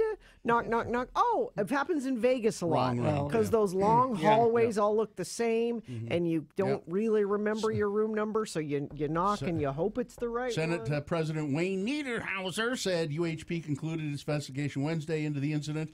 Even so, Niederhauser said it's a good reminder to us as legislators that we need to be cautious, that we need to be vigilant, especially during the legislative session, because it could have been, it could have been entrapment, and even if it was, all they had to do was say no and close the door. Close the door. That's it. But he's all paranoid. God, they make this big deal out of this BS. Like we might have to pass a bill about this. Listen, I'm telling you, you guys up at the state legislature, you have made a serious error in judgment because it looks like they're passing a bill which would allow the removal of mentally incapacitated elected officials. So you pass this bill, I'm telling you, you're opening the door. Most of you are going to be gone. Yep. This all stems from the recorder, Gary Ott, which was a sad case. Mr. Ott was a Salt Lake County recorder, right? And he had dementia, and he was suffering from dementia for several years while he was in that office. And they could not do anything about it. Yeah, and I mean, and at first it wasn't that noticeable, but he made some serious errors in judgment and things like that. So the people in his office started covering up for him because they liked him and because maybe for their own gain. But they liked him. People liked Gary Ott. That's the word from, people who knew him. We liked him. He was a nice guy. But then those people also started taking advantage. They took advantage of it. Yeah. Let's see. A third Utah student has been arrested this week for making threats at a school. Third time this week. The latest incident occurred at Springville High School yesterday. A student was arrested after a Snapchat post was discovered that suggested a threat of violence at the school. Springville Police Lieutenant Warren Foster said the social media post included a picture of a person holding a gun, along with a message that suggested violence. The threat was a general one, he said. Did not specifically name anybody. Foster didn't know if the picture was a selfie of the student or just a stock image. He wasn't sure. He hadn't seen it himself. During the interview, the student said it was a joke. I think his exact words, a dark joke, but we didn't see it as a joke. They have to take this seriously. If you're 14, 15, 16, 13, 12, I don't know how, if you are a young person in junior high or high school and you think it might be funny to do a dark joke about this, no, don't do it. No. You will get yourself into trouble. And they have to take it seriously because then it's- they come back and go, this kid made a threat online and you didn't do anything about it. They don't know if you're serious He's got to or do not. his job. Yeah. The FBI didn't do anything about it in this Florida shooting. Exactly. I mean, they did. Apparently, they investigated this guy twice, or was heard about him twice. And the FBI is actually, as I heard, and don't have a story in front of me about it, but I believe the local FBI office has apologized. They said we did drop the ball on this, and God, we're sorry. But what you don't hear is how many of these they have to deal with all the time, Every day. and And how many they investigate, catch. and how many they catch, and how many they stop that we don't hear about. They- President Trump called a CNN forum for survivors of last week's mass shooting fake news. In an angry tweet Thursday night, Trump was reacting to a Fox News segment with a student at Marjorie Stoneman Douglas High School who claimed that CNN had scripted a question for him. School shooting survivor says he quit at CNN town hall after refusing scripted question. At Tucker Carlson, the president tweeted, referring to a Fox News host who referenced the report, and Tucker Carlson went in depth with this and had this kid on. And the kid was saying, yeah, they were going to make me say a certain question or ask a certain question, and I didn't feel comfortable with that. Well, CNN says that's really not exactly what happened. He did get cut from the broadcast, but after seeing the interview, we invited him to participate in our town hall with other students and administrators, the statement read from CNN. His father took exception to doing this and withdrew his name from participation. We regretted that, but respected their decision. Because here's what happens in these situations. This is TV. They're not just going to let everybody go on and say whatever they want. They will talk to you before and say, you want to be part of the town hall? What is it you want to talk about? And you'll say, well, I want to say this. And they will help you. This is what happens when you call in and talk to Nick on our show. When you have a question, He might help you frame He'll the say, question. here's how you should say it. Yeah. And give him pre-prepared questions. They just help you be succinct. Yeah. Carrie, here's a story for you. A type of rodeo event coming to the Yard Goats Stadium was quickly canceled after it turned into a firestorm on social media. The event was called, you read about this? The Cowboy Rodeo Monkey Show. Yes. Which showcases monkeys acting as cowboys, riding dogs. Go to x96.com/live, and there's a picture of a monkey Why are we riding a canceling dog. this wonderful thing? Why do you think animal rights activists? We need this in these trying times. We need monkeys riding dogs. Listen. They're both happy. Look at them. Listen, They're having a good time. Let me just say this, all right? These monkeys are professionals. They take great care of those dogs. They feed them. They train them. They do not abuse them. Listen, both of you are missing the larger point. Monkeys! If you get little monkeys riding dogs, that's the first step to the gorillas riding horses. That's what we need. This is just one part of the monkey uprising. I don't know why they call this place. It's in Connecticut. The Yard Goats. It's called Yard Goats Stadium. No idea. Oh, I think there's a team called the Yard Goats that plays there. Is that it? I think so. That yeah. must be it. What a great name, though. All right. Weather traffic? Let's see, weather brought to you by climate change. Yes, it's still a problem. I think it's important to mention that even when it's freezing outside, and it is freezing outside. We're only in the teens right now. We'll get up to 33. And weather, we've got snow happening this morning. It will taper off by this afternoon, but it is affecting traffic. Another slide off on I-15 in South Willard. It's really bad, particularly Davis-Weber County, by the way. Cars and emergency vehicles are blocking the left lane and the shoulder. Crash the on-ramp from northbound Redwood Road to I-215 in Taylorsville. Cars are off to the left median. Crash at the exit ramp I-215 northbound 35th South in West Valley City. Crash northbound I-15 650 north in Clearfield. A car spun around in the median and emergency vehicles are blocking the left lane and the shoulder to assist. Crash southbound Wall Avenue 12th Street in Ogden. So even though there's not a lot of snow, the roads are very, very slick. So be aware of that. Haster Games has the best selection of the latest board games, Magic the Gathering, Dungeons & Dragons, and more. It's a great place to stay and play. Remember, Haster has it, 6831 South State, and online at hastergames.com. Here's boner candidate number 3. This will teach him a lesson. You know, it's going to be hard for the other two candidates when I tell you this one. But bear in mind, those are pretty bad. They are. A Vermont firefighter is charged with lighting his children's hands on fire. Oh, my God. In what he told police was an attempt to teach them about poor decision-making. Oh. Wait a minute. Yeah, he's a firefighter. Okay. 28-year-old. What kind of a world do we live in? I know. 28-year-old Levi Dykma of Ferrisburg. Ferrisburg. Thank you. Why are you making fun of the South? I don't know. He's facing 3 counts of reckless endangerment after police say he covered the hands of his children, ages 5, 7, and 10, with hand sanitizer and then lighted it. He's also accused of posting video of it on social media.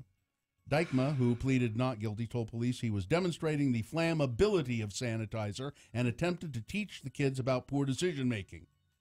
The children were not injured. Now, that's the point. Okay, I'm going to say this, and I shouldn't, but when I was a dumb kid, really young kid, we had lighter fluid for cigarette lighters. Yeah. And sometimes we would, put the lighter fluid on our hands and light it on fire. And it burns off really quick. Do not do this. Don't do it. It's stupid to do that. So that's how I'm just pointing out how you think, well, they lit their hands on fire. How are they not injured? That's how. Physically, they weren't injured. Yeah, physically. Do not try this. Mentally, they've been injured. They could have been seriously injured and burned, but they weren't. Oh, by the way, he's been suspended from his position as a volunteer firefighter. Good. Oh, good. Boner candidate number 3. This will teach him a lesson. All right, let's review the first 2 and vote. These are good candidates. Remember, the children weren't injured. Boner candidate number 1. That looks like a hunting rifle to me. Senator Mike Lee, when questioned by State Senator Jim DeBacchus about banning AR-15s, Senator Lee said, well, we can't ban AR-15s. As far as I can tell, you can't distinguish between an AR-15 on the one hand and many hunting rifles. Okay. Boner candidate number 2. He was a clerk at the Supreme Court. He's a lawyer. Boner candidate number 2. I'll just put that on the company card. Drug company executive busted for spending millions of dollars on an escort. Put all of it on the company card. X96.com/live. You can see she's worth going to jail for. And boner candidate number 3. This will teach him a lesson. All right. Time for you to decide which one of these 3 is the worst. Which one deserves to go forward to boner fight and possibly become boner of the day. If it wins here, it just gets a chance to be boner of the day. It goes up against the winner of round 2. Round 2 happens at 8:20. And then we take both candidates and put them in the Boner Dome for boner fight. Boner of the day is decided at 9:20. Then we'll do a Boner of the Week as well in the 9 o'clock hour. Stand by. You've got 300 seconds to vote for round 1. Here we go. Decide on your candidate number 1, 2, or 3. Put that number in the message of a text, and then text it to our short code 33986. You can call, use your voice. The producer's booth will take your vote. 877-602-9696. Or go to x96.com and look for the box that says Boner Voting February 23. I'm not sure what it says, but it's there. You've got 300 seconds. Let's go. Round one.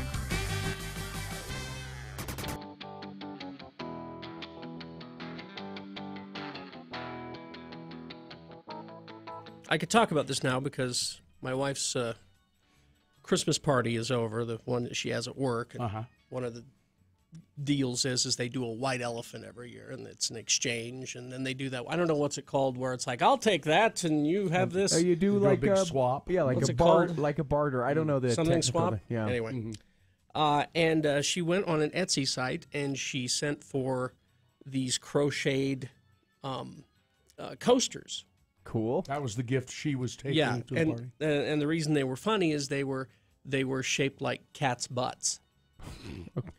So they were round, and there was a little butthole in the middle, and then there were little legs and a tail. Okay, so someone had crocheted those. Okay. So she sent for 4 of those. Okay. Because it was like an Etsy thing, the packaging that they send is not going to be professional. Right. So just essentially the person stuffed them in an envelope and put them in the mail. In fact, the cheaper you can send them, then maybe you can keep a little bit of the postage on your end. Sure. Exactly. So we get the envelope, and it's in this plastic bag. We care. We care. From the Postal Service. Now, I like the Postal Service. I like our post office. I like our postal workers. I think the U.S. mail is great. They do a great job. Yeah. This envelope was soaked in some kind of chemical that smelled like paint thinner. Huh. But I like the fact that above the We Care, someone had taken a label maker and made the little label that says leaked on. So there was an accident. So there was some sort of accident with a chemical that they were mailing that smelled like turpentine. And they put it in that plastic bag. Yeah. And then So were the cat butt coasters ruined? Surprisingly, no. She was able to get them cleaned up, and they had a slight smell of paint thinner or turpentine or whatever. Well, that just made them better. Yeah. But anytime I mail a package, they ask me, "Is this flammable?" Or clearly the liquid that leaked on these cat butt coasters was flammable. Some people get to mail flammable stuff, and some do not. Or they lie. Yeah. But I just well, it's nice. So the Postal Service rescued the. Well, they just put it in that bag. Oh, they put the whole envelope. Yeah, in they there. put the whole envelope in the bag, so it wouldn't get on other things. so it too. wouldn't get on other Yeah. things. Because we care. Sorry about your cat butt coasters. Gag gift. Yeah. But the other, whatever it is not going to get leaked on because we got it taken care of. What's the fine print underneath all of that? We sincerely regret the damage to your I see. mail during the handling by the Postal Service.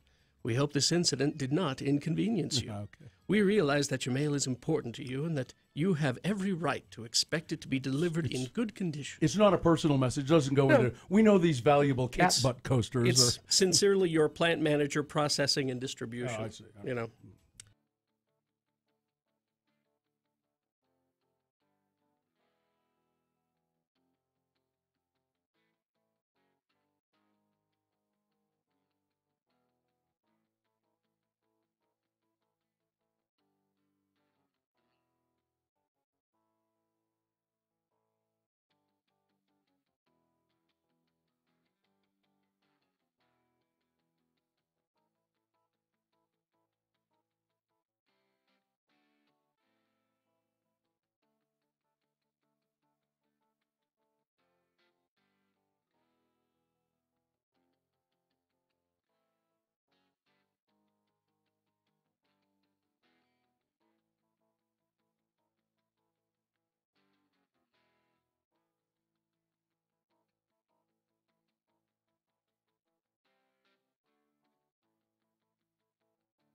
Hell Show on X96. Call 877-602-9696 or text us at 33986. Message and data rates apply. If you're a new listener to the Radio from Hell Show, you may not also realize that those two characters that you heard there are squids. They're squids.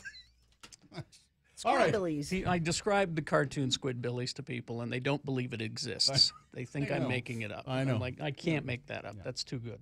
They're hillbilly squids. It makes perfect sense. Yeah, of course it does. All right, it's time to award the boner for round one. I'm feeling silly today. I like you silly. I haven't felt kind of just giggly for You've been days. laughing at GIFs. I know. Or GIFs or whatever you've been Thank you, laughing Dick at. Clark, for Monkey President. So this morning's boner is brought to you, round one brought to you in part by Chicken and Leeks. And thank God it's Friday. Head over to Gracie's and celebrate with dinner and a show featuring Woo-hoo. Eric Anthony from 6 to 9, followed by DJ Elliot Estes from 10 to close, adults only. Now that's an evening. Mm-hmm. So let's see. We had boner candidate number one. That looks like a hunting rifle to me. Our senator, a lawyer, a man who has clerked. You have to be a lawyer to do it at the Supreme Court. Oh, I've clerked. Senator Mike Lee opposes an AR-15 ban because he says it's really too hard to distinguish those from hunting rifles. It's funny, we did it some time ago. We had an assault weapon ban. It happened. So it's pretty possible. clear what's It's what's possible to okay do. and what's not. He's Boner candidate number two. I'll just put it on the company card.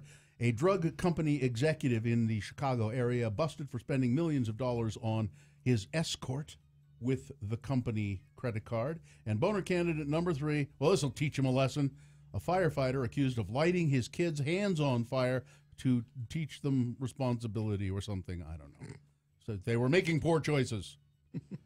Let's see in here. Crystal, lucky Crystal, won the Gracie's gift card. Might go over and enjoy Eric Anthony. She may. And the winner, well, congratulations, ladies and gentlemen. Boner candidate number one. Really? That looks like a hunting rifle to me. All right, there you go. That is the winner of Boner Voting Round 1. It is now just qualified to be Boner of the Day. It's not Boner of the Day yet. No. Has to go up against the winner of Round 2's Boner Voting. That happens at 8:20, and then Boner Fight happens at 9:20. I got my That's important. barely legal Olympic music to introduce Amy Donaldson. Hi, Amy. Hey, how are you guys? Hey, we're fine. How are you holding up? Okay.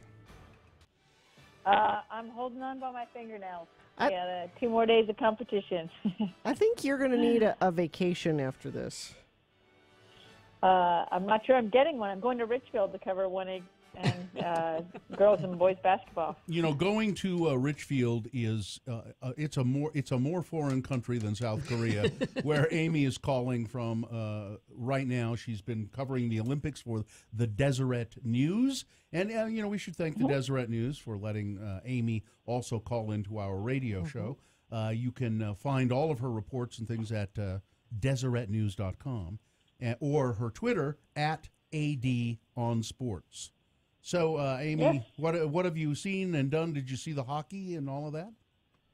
I did see the hockey. That was amazing. That was an incredible game. And I think it was more amazing to me having followed those women for a year. And, you know, in March of last year, they went on strike right before the World Championships, which were being hosted in Michigan, and said, you know, you pay us $1,000 a month for 6 months out of 4 years. And it's not gonna. We can't live on it. Yeah. We can't. Yeah, we can't do this. So, so they held out and they got paid and got the support that they deserve, and then they won the World Championship against Canada, which is great. I mean, Canada is their hockey. They invented it, didn't they? They hand you a hockey stick when you're born in Canada. Yeah. Their national game. So hockey, you play hockey or you curl. So, Amy, but yeah, so it was a crazy, amazing game. Can I ask you? Let me ask you something about Lindsey Vonn, because I just heard this and it hasn't been big news, I don't think. So what's that? She was criticized a little bit for crying and stuff when she got her bronze medal, and she was interviewed, and she burst into tears and cried, and people kind of were critical of that and what she crying about. You're not supposed to be and, emotional when you win a... So, but then I heard, and she hasn't raced her final race yet, right? She's going to do that today or tomorrow? I think she's done because there's just a team event left. Oh, so what did she do in the big downhill thing? Well, she did in downhills where she won bronze. Right. And then she did the combined, but she was in first place after the downhill portion, but she finished, I can't remember, out of like the medals, sixth huh? or Okay. something. So, yeah, out of the medal. So anyway, I want to go back to this. So apparently she's so emotional because her grandfather, who she adored, was a Korean War veteran. And she had brought his ashes to the Olympics with her to scatter them. And that's, but nobody's really talked about that. I mean, that is a really touching, sweet story. Do you know about that? Well, I knew about her grandfather. She's talked about her grandfather, and I actually wrote about my grandfather, who's a Korean War veteran, in today's paper. Okay. So I really related to that. But I didn't hear, I mean, again, I'm in this Olympic bubble, so I may be missing what people are complaining about at home. But her emotions were that she wanted to win that medal. She wanted to win gold for her grandfather. She planned to bring him here. He died in November. It's that recent. So wow. It's been very emotional for her throughout. She cried in her pre-competition press conference about it, and she cried after she won because, this is her last Olympics. Yep. She's not sure how much longer she's going to do it, and she wanted to win for him, and that was her best shot at a gold. And so I know she spread the ashes. I didn't know that when I wrote my story about her, but because I wrote about her winning the bronze. I think people were criticizing her for crying. They thought she was crying because she didn't win gold. No. Those people are. You know what? There's a lot of those people. I was standing in a mix zone with some of those people tonight because Shawnee Davis didn't want to talk to the media. I went to speed skating. He's an Olympic legend. He's the first African American to win a winter sports medal for the United States. He won gold in 2010 and 2006. And tonight was his last race, and I wanted to see it live. And I was pretty bummed out that they've made such an enemy of him. He's never actually turned me down for an interview ever. So I have no. But when you're standing in a mix zone, who wants to come in and face, I don't know how many, there were probably 15 or 20 of us jamming recorders in people's faces. But the energy is just very negative. It's like, well, you have to do this and we need you. And I don't know. I just feel like everyone's looking for that edgy, negative story. And, can we let me ask you this, what you just about the Olympics in general. So they're very highly watched on TV here in Utah. But not so much, apparently, in the rest of the country. And I hear people on radio stations in New York and other places saying, are the Olympics over yet? Come on, let's get over it. Who cares about the Olympics? And apparently there is a general feeling of people are not very excited about it in the country.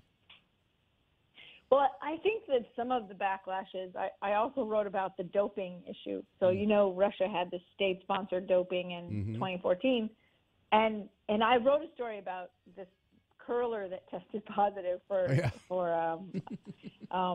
meladronin or whatever it is, meldonium or something. It sounds like a radioactive stuff. But anyway, so they're talking now about letting the Russians march under their flag in the closing ceremonies, and this comes up, and so there's been all this controversy as that case has developed, and just as they settle that, and it seems like, okay, they're just going to take in all this information and make this decision on Saturday morning, there's another a hockey player test positive for doping from Russia. So it's just, I think people just don't have faith in the system. They don't believe that the people who are in charge have any integrity, and that means that how can we trust the games have integrity? And I think you see it now with the NCAA and men's basketball. Yeah, we got to, Amy, we got to go. But you're right. It's in men's basketball. It's the Tour de France. People lost interest in the Tour de France. So anyway, thanks, Amy, and take care of yourself and get some sleep. Okay. Talk to you guys later. Bye-bye. Amy Donaldson, you can read her stuff, that, like she said today, in the Deseret News, deseretnews.com, or go buy a copy. We've got nastiness. Uh-oh. A car on Riverdale Road in Ogden hit a pole at the I-84 exchange, knocking out power at the intersection. Roads are icy and snow-packed. Use extreme caution. Expect huge eastbound delays in that area. That is a really bad exchange there, too. I hate that. But I'm also hearing about stuff out on Redwood Road in West Valley. It's slick, too. Yeah, we've got, let me give you everything I have here. 201 freeway near 5600 West. There's very little visibility there. Traffic is at a standstill. Multiple crashes in that area. Crash south on I-15 near 146 South in Bluffdale. Cars are blocking the right lane and shoulder. It's snowing downtown. Yeah, I-15 south, on I-15 in South Willard, cars and emergency vehicles blocking the left lane and shoulder there. Northbound Redwood Road, this is the one that Carrie was talking about, to I-215 in Taylorsville. So it's weird because it's not like dumping snow, but it's open the blinds, will you, Carrie? It's a dusting, but it's making for very slick road conditions. There's Carrie opening the blinds. Oh yeah, it's snowing pretty nicely. That's yeah. pretty. Leave it open. I like that. So coming up, best question or meh question of the week. We address lying. Oh, okay. On the best. All that's on the way, and round 2 boner voting as well coming up. Stand by. Radio from Hell on X96. It's the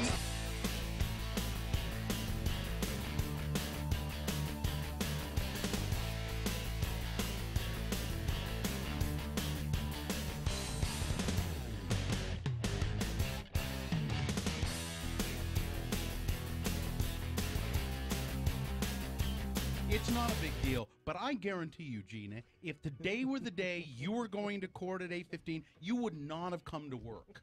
It's true. You wouldn't have come to work. That's true. I would too.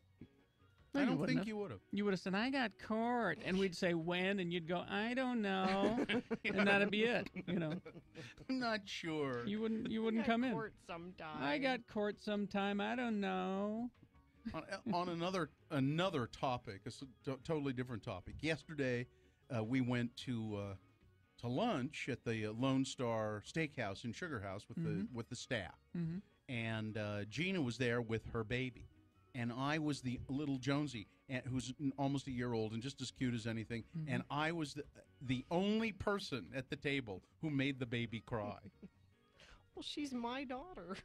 She knows you make me cry everybody day. Everybody else is going doobie playing with the baby and Again, being cute Gina, with the baby. that doesn't work because I didn't make her cry. That's true. And I've made you cry. That's true. On the radio. I went and sat down by the baby to, just kind of bonding. Hi, it's your Uncle Bill. Cried. Even Artie Fufkin didn't make her cry. No, I thought for sure Artie was going to make her cry. Hello, baby. Hello, baby. Hello, baby. Hello, baby. He did that for like 10 minutes. And kept waving his hand. He said, don't eat trans fats or you'll end up looking like me.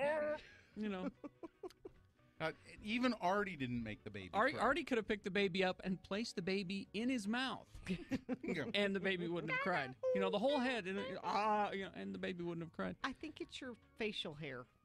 Might make you look scary. I'm just guessing. Was I the only one there with facial hair? Mm-hmm. Well, Heather. But just kidding, Heather. She hasn't experienced a lot of facial hair. Maybe. I don't know. And then I brought her over to you later. Like, it's safe with mommy holding you kind of thing. And I gave Bill a hug. See, he's nice. She didn't cry then, but she was barely holding it. She had the face. Barely holding it together. She had the you could see she was just like any second she was just going to. It was the face. We were there for 2 hours, and she was good the whole time we were there. I didn't have to get up and walk around with her once. Are you surprised? No, but. Are you bragging? Yes. Okay. So she's like that all the time. You're just bragging. Yes. Yeah. And she didn't do that once, does she usually? Well, no. Well, wow. She ate all kinds of things for lunch I didn't eat. She had tomatoes. She ate the tomatoes off my salad and my onions. Did not. And then, she ate all my onions, and then I picked onions. She really ate onions? Oh, yeah. Loves onions. Then I said, Carrie, you can eat that onion? Here. But she doesn't have teeth.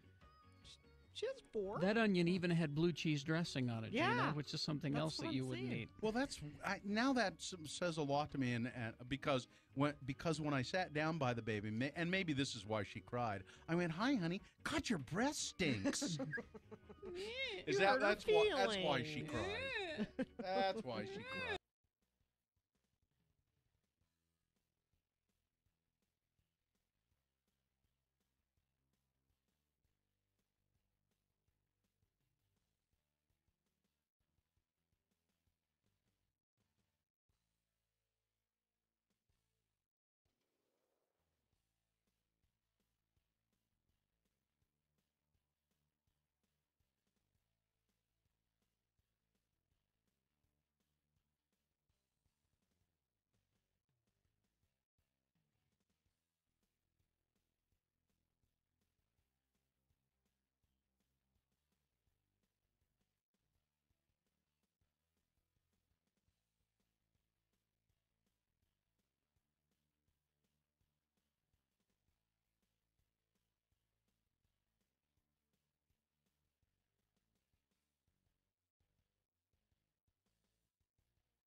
Radio from Hell.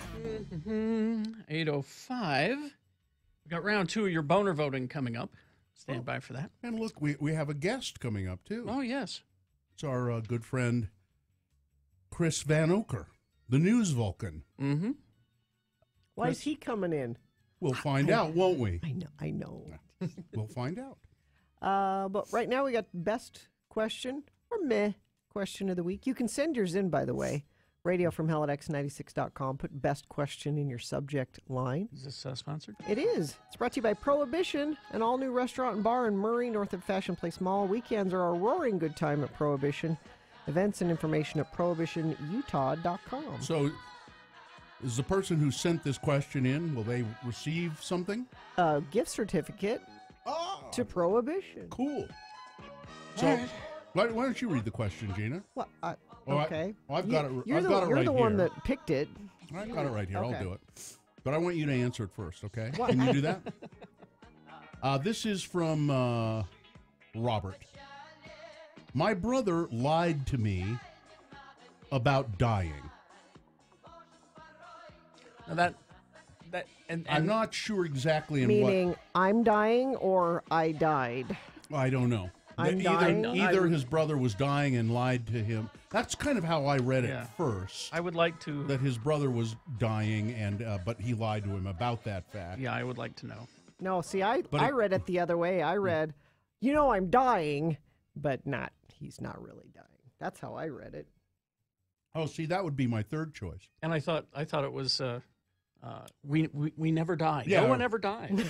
That was my second choice. You'll never die. Wait a minute. The cat didn't die. People don't actually die. Grandma didn't die. She's just she went on a journey. The government relocates. Yeah, I mean, people do that kind of To thing. read the rest of this question, though, it doesn't Okay. make sense that you didn't look at it the way I did, because what's the best way to confront the lie? What would you do if somebody lied to you about anything? Which is why I thought his brother was dying and then lied to him No, about because it. the next line is... How would you not only react, but what is the best way to confront a lie? So if he's actually dying and doesn't tell you... Well, and then you find out. Well, you say, why? You confront him. You say, why did you lie to me about this? I want to be with you. See, I think it's the other way around. I think it's, Well, I'm dying. Well, here we are. Well, see, now that's why I wanted a little clarification. What's the direction of this question? I'm not sure. Yes, Richie? Let's pick a direction that we would like to. It's why I love this have it be. question, though. But really, the point is, how do you handle people lying to you when you find out about it? But I think it matters. Let's not Why go are back you to lying? debating the damn question. No, that's part of it, though. Because are you lying to spare somebody's feelings, or are you lying to get attention? All Those right. are two very That's different true. things. Gina, I know your children are perfect and never lie to you. My children, on the other hand, are little liars. Really? They lie all the time. Mm. And how you confront children lying to you is an entirely different thing. I think you have.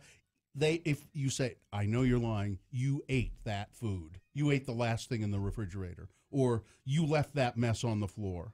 That was you. I know it. Mm-hmm. It was not. I didn't do it. So what do?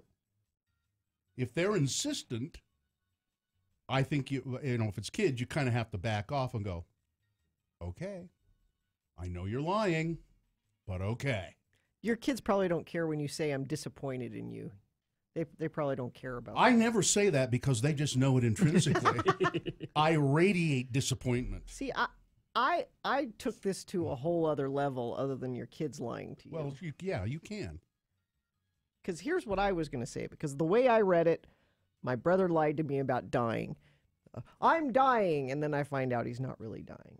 And what I was going to say is, just because people are your family doesn't mean you can't cut them out of your life. Mm-hmm. I think there are people that keep toxic people in their life. Yep. Well, they're family. They're family. No, yeah. if that big of a lie, You're dead to me. You No, I'm might as well serious. die. I am done with you. Oh, I have a whole swath of family members that are persona non grata. I yeah. have cut them out. It's okay. You Yeah. can do that.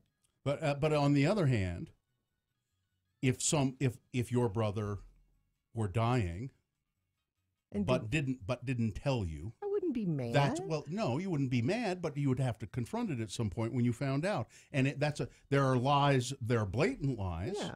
and there are lies of omission. I You would just be- don't say it. I would be compassionate, and Well, I would go to him sure. and say, I feel badly you didn't think you could tell me Right. this. I'd be mad. I'd be a little mad. It's not about you. That's about him. Gina, just because I said I will remind you that you just said, well, here's what I would do. No. You said I would be mad, and I would might say be a little angry. it's not about you. It's about if somebody's dying and doesn't want to tell people. That's almost the most personal thing you can have. Yeah. Doesn't matter whether you're mad. It's not about you. But I still might be mad. You should have told me. That makes me angry that you didn't tell me, that you didn't trust me enough to tell me. See, that's about you. Yeah. It could just be that I don't want to talk about it with anybody. I'm not thinking about your feelings. Gina, are you dying? God, you're really good at this. If there's any time to be selfish, if you're dying, be selfish. I think if you're My dying, brother's you gonna- owe it. I don't want to talk about this, but my brother Bill's going to be really mad at me if I don't tell him. I think if so you're I dying, better- you owe it to your people in your family to let them just kind of wallow in it with you, wallow in death. I think it's a personal choice. I think we're also kind of So this always comes back to dying, and you've been through it a couple of times. Yeah. When you're younger, you think you just don't think about it. No. Nobody's going to die. It's just, and then one of your parents dies, and you, oh, wait a minute, what? They're not here anymore. That's. And your grandparents die, and I was close to my grandparents. That's where I first really started feeling it. But I think we don't talk about it enough. And people try to hide it or pretend that it's not happening enough, and that's lying. Right? I mean, it's lying. If you're kind of saying, oh no, grandma will be fine, or don't. No, be honest with kids. kids. That's what I'm saying, because that's lying. Well, I don't think you can be completely honest with kids. When somebody's dying? Yeah. How so? What happens when they die? I don't know. Carrie, then that's a family by family thing. I think some kids For can't some- handle the truth. But some Can't handle the truth. Yeah. Shut up, Billy. To end this question, I would just say I have never lied, and you're always right. And I'm always right. That's kind of been our watchword over the years. We never lie, and we're always right. We could talk about this but we don't have time. But we could talk about it for a long time. Yeah. Maybe it's an X poll. Yeah, maybe. Maybe we That's a good idea. roll it into. Crash northbound I-15 near Riverdale Road in Ogden. A car and truck collided. Big delays both sides of I-15 in this area. 201 freeway near 5600 West. It's really snowy and visibility is low, and there's multiple crashes in this area. Actually, I'm looking. There's lots of accidents. I don't have time to tell you about all of these, but just know that the roads are slick. Snow is coming down. We've heard from quite a few friends of the program using swear words that I can't repeat about how much it's snowing where they are. Yes. Like holy mackerel? Yeah. Nope, that's not the one I'm looking at right now. Jumpin' Jehoshaphat? No. I'm trying to bring that one back. It's just cold enough to make it slick, and it's nasty. It's deceiving because it doesn't look like much on the road. But Traffic brought to you by Lucky's Auto Credit, where $77 on a job gets you a car. 2 locations, Salt Lake City and Ogden. For program details or to apply online, visit luckysautocredit.com. Here are your boners for round 2 coming up. Boner candidate number 1. Okay, Mike, maybe you better lay off the O'Douls. Boner candidate number 2. I committed a mistake, not a crime. And boner candidate number 3. What Steve thinks is funny is not funny. all right. Round 2 of your boner voting, along with big boy news and opinioendo next. Hang on.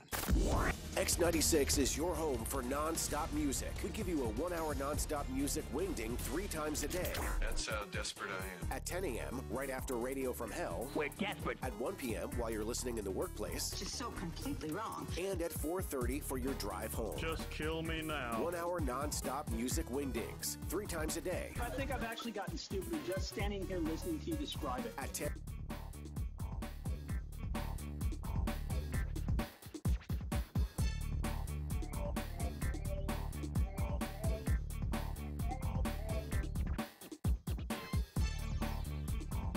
I was going to mention this article a little bit more. Oh, okay. This is the Tribune article? Yeah, this guy calls me. And that's why, I don't know what Richie expected. He calls me. He asks for some quotes. Mm-hmm. So the first thing you want to do, obviously, is see if he got the quotes right. Yeah. Isn't that what you always do? If you're being quoted I don't want in to the be paper? misquoted. No. I might come off looking stupid. I'm just concerned my name's spelled right. It is. And I was quoted correctly.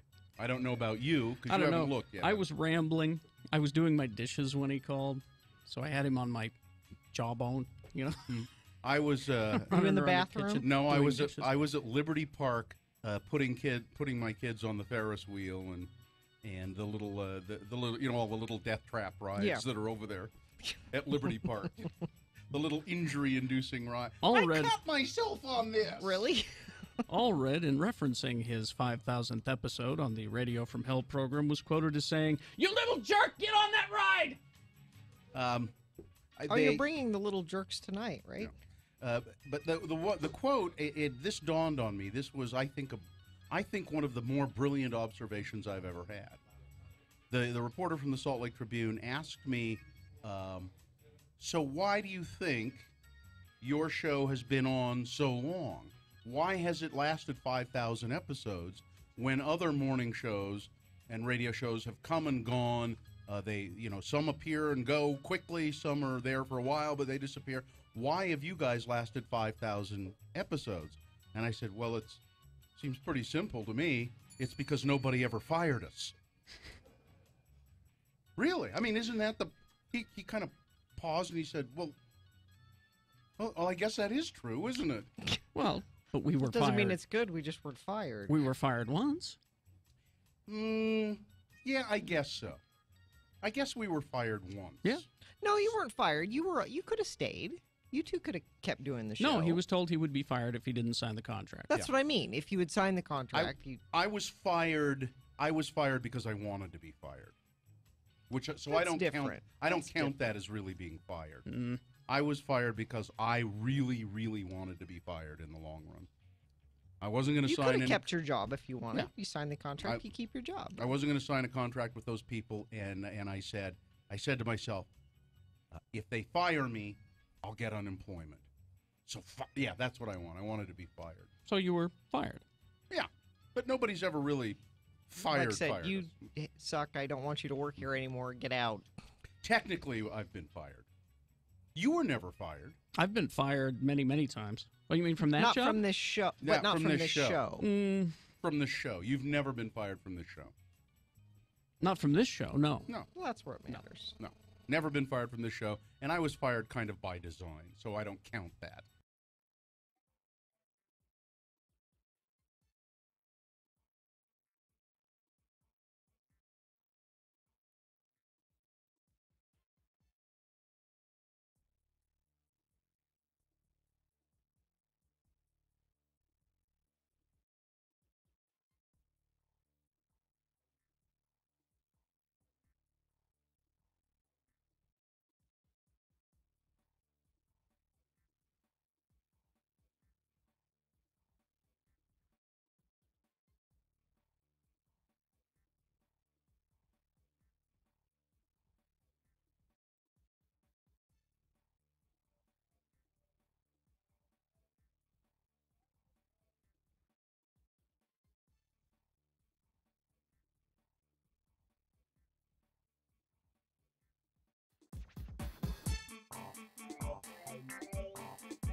Bill Allred and Gina Barberi on X96. All right, 8:19 right now, and time for round 2 of your boner voting. 3 news stories that are examples of bad, stupid, or funny human behavior. You will decide with your vote which one of these 3 candidates is the worst, which one of these 3 is the most deserving to go forward. Get a 50-50 chance to become boner of the day. It'll go up against the winner of round 1.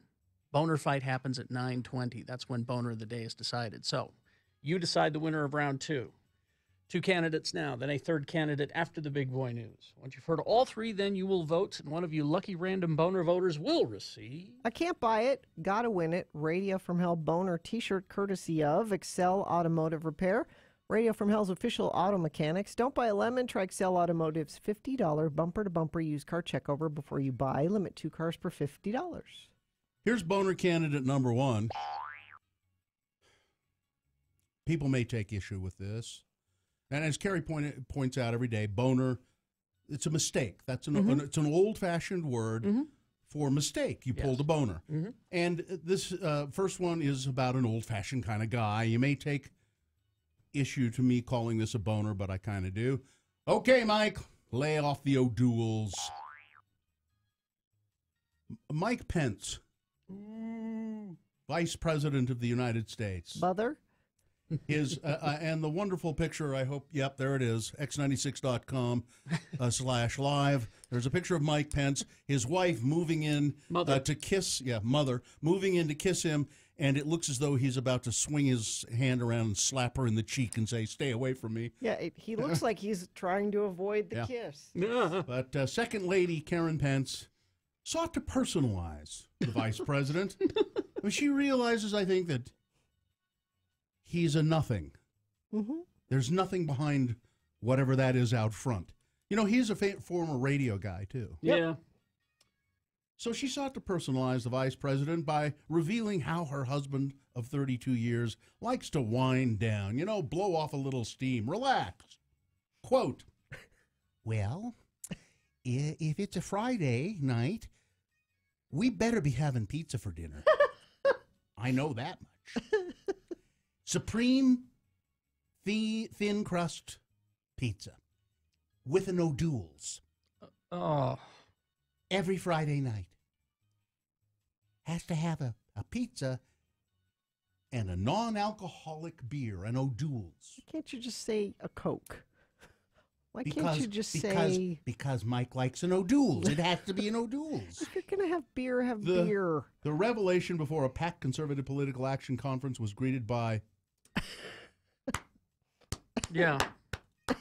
a smattering of claps. And this is a big, huge conservative audience. Oh, it's scary. A smattering of claps.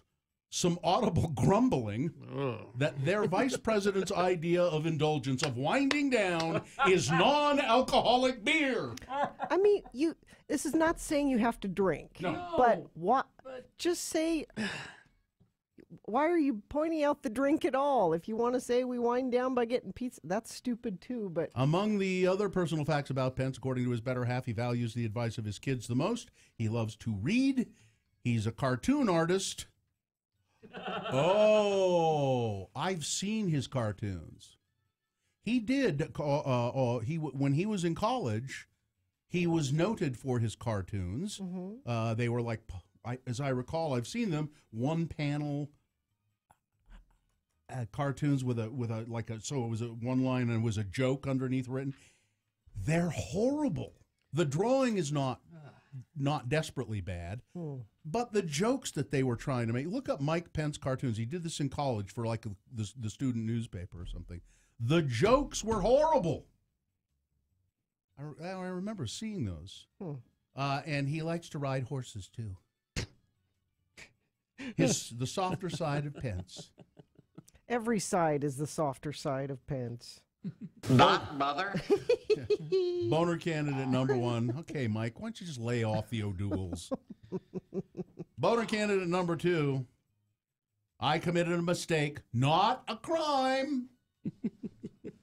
A grand jury has indicted Missouri Governor Eric Greitens on felony invasion of privacy charges following reports that he used a dirty photo to blackmail a woman that he was having an affair with. As a matter of fact, Governor Greitens was taken into custody at the Capitol yesterday, I think, arrested, charged, and then released. The indictment, which was handed down Thursday, directly related to the blackmail allegations, according to the St. Louis Post-Dispatch. Yeah, Mr. Greitens was taken into custody and booked at the Capitol and booked into the St. Louis Justice Center. You know, let me just mention something about that, being arrested at the Capitol.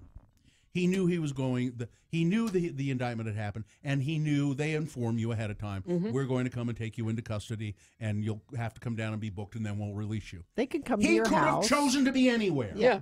He could say, well, I'll be at my house at this time or wherever. Or why don't I just come down there? Yeah. Or why don't I come down Why don't I just... No, he wanted to make a show out of it. He wanted to be seen. Yep. This guy is going to go down. He is accused of violating a Missouri statute which makes it a felony to transmit images contained in photographs or film in a manner that gives someone access to that image via computer or cellular device. Greitens allegedly took a picture of his former hairdresser when he was sleeping with her, while she was bound, blindfolded, and partly undressed. The woman says he kept the photo and then threatened to release it if she ever mentioned their relationship to anyone. While the married Republican has admitted to having the affair, he strongly denies the blackmail allegations. In 40 years of public and private practice, I have never seen anything like this, Greiton's lawyer said. The charges against my client are baseless and unfounded. My client is absolutely innocent. We will be filing a motion to dismiss. Mr. Greiton's is a Republican conservative. He's a former Navy SEAL. He's a tough guy. He ran on that tough guy image. Now, look, you'll notice what he's been charged with. She claims that he was blackmailing her. Now, she's married now. I don't think she was at the time. She's now married, and she told her husband about this, and he said, "Well, her husband didn't say that's horrible. I'm leaving you." He said, "Well, he committed a crime by doing that. Mm-hmm. We can't let him get away with that. I don't care that you slept with him. That's in the past. Mm-hmm. But the crime is something." So her husband went public with it. And blackmail is a serious thing. But they didn't charge him with that. What'd they charge him with? It says here they charged him. Invasion of privacy or something like that. They charged him to crime. It's a crime to transmit images contained in photographs or a film in a manner that gives someone access to that image via a computer or cellular device. So, in other words, they're charging him with the crime of he's holding a suggestive picture on his phone that which could have been disseminated. So, and my guess is the reason they did that is that it really you can't prove blackmail. He said, she said. Yeah, there's no written evidence to prove blackmail. But it also says that the prosecutor said, "Guy, we're going to get something. He did it. We can't charge him with that. But we'll charge him with this." And I'm kind of guessing he may get off, but so it'll end up being up to the voters of Missouri. Yeah, they just need to get rid of him. Yeah, but he just started his term. So boner candidate number one, and this is what he said: "I committed a mistake by having that affair, but I did not commit a crime." I think just having that picture on your phone tells the whole story, Governor. Keeping this here just in case. Yep. Boner candidate number 3, what Steve thinks is funny is not funny. All right, your round 2 boner candidate number 3 is coming up after the big boy news and Opinioendo, brought to you by. Stop buying disposable office printers off the shelf at that big box store. Get the highest quality commercial grade printers from Valley Office Systems for a whole lot less than you'd expect. ValleyOfficeSystems.com. All right. Oh, it's a revenge porn statute is what he was charged for. Someone from Missouri Is that what they're weighing saying? in. Yes. All right.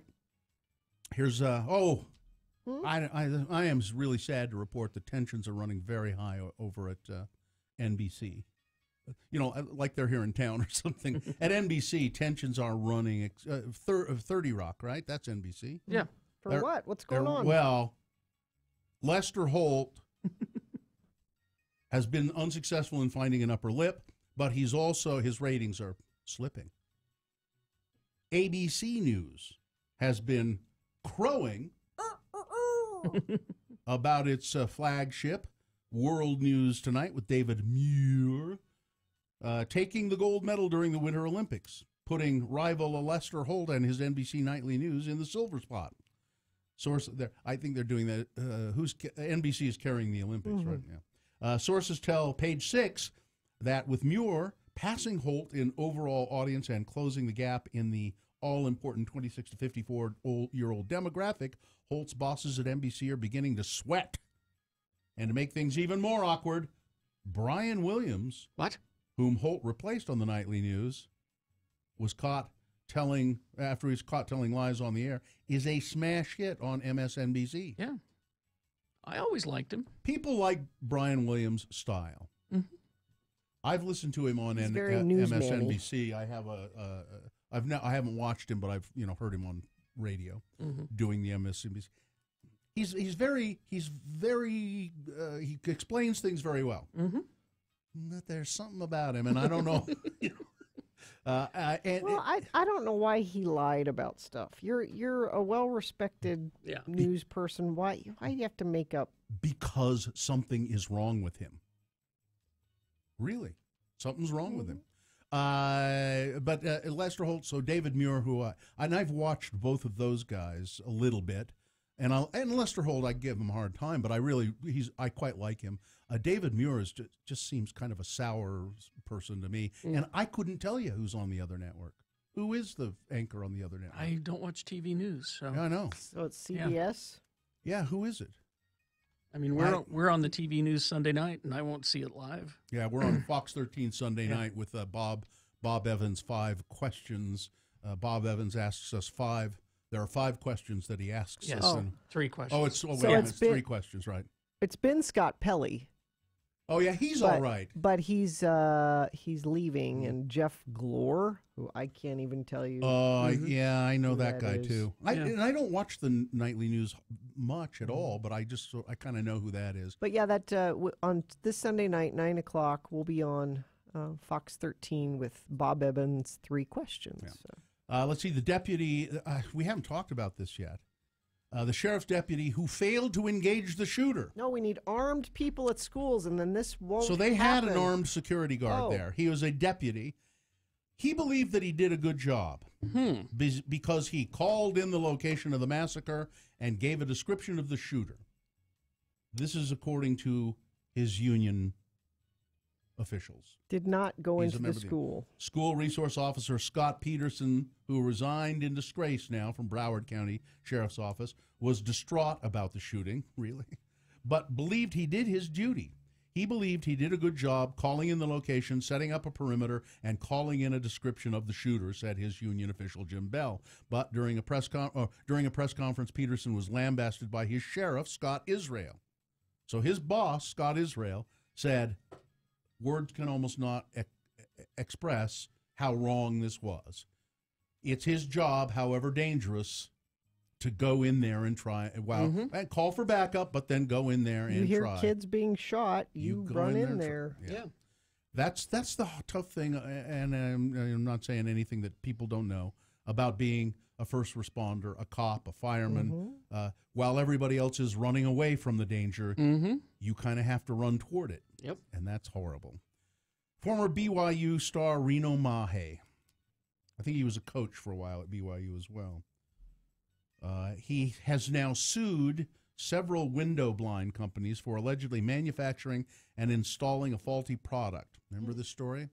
Led to the death of his 3-year-old daughter. Oh, yes. 2016. Right. She got tangled up in the cords on the blinds, and she essentially got accidentally hanged.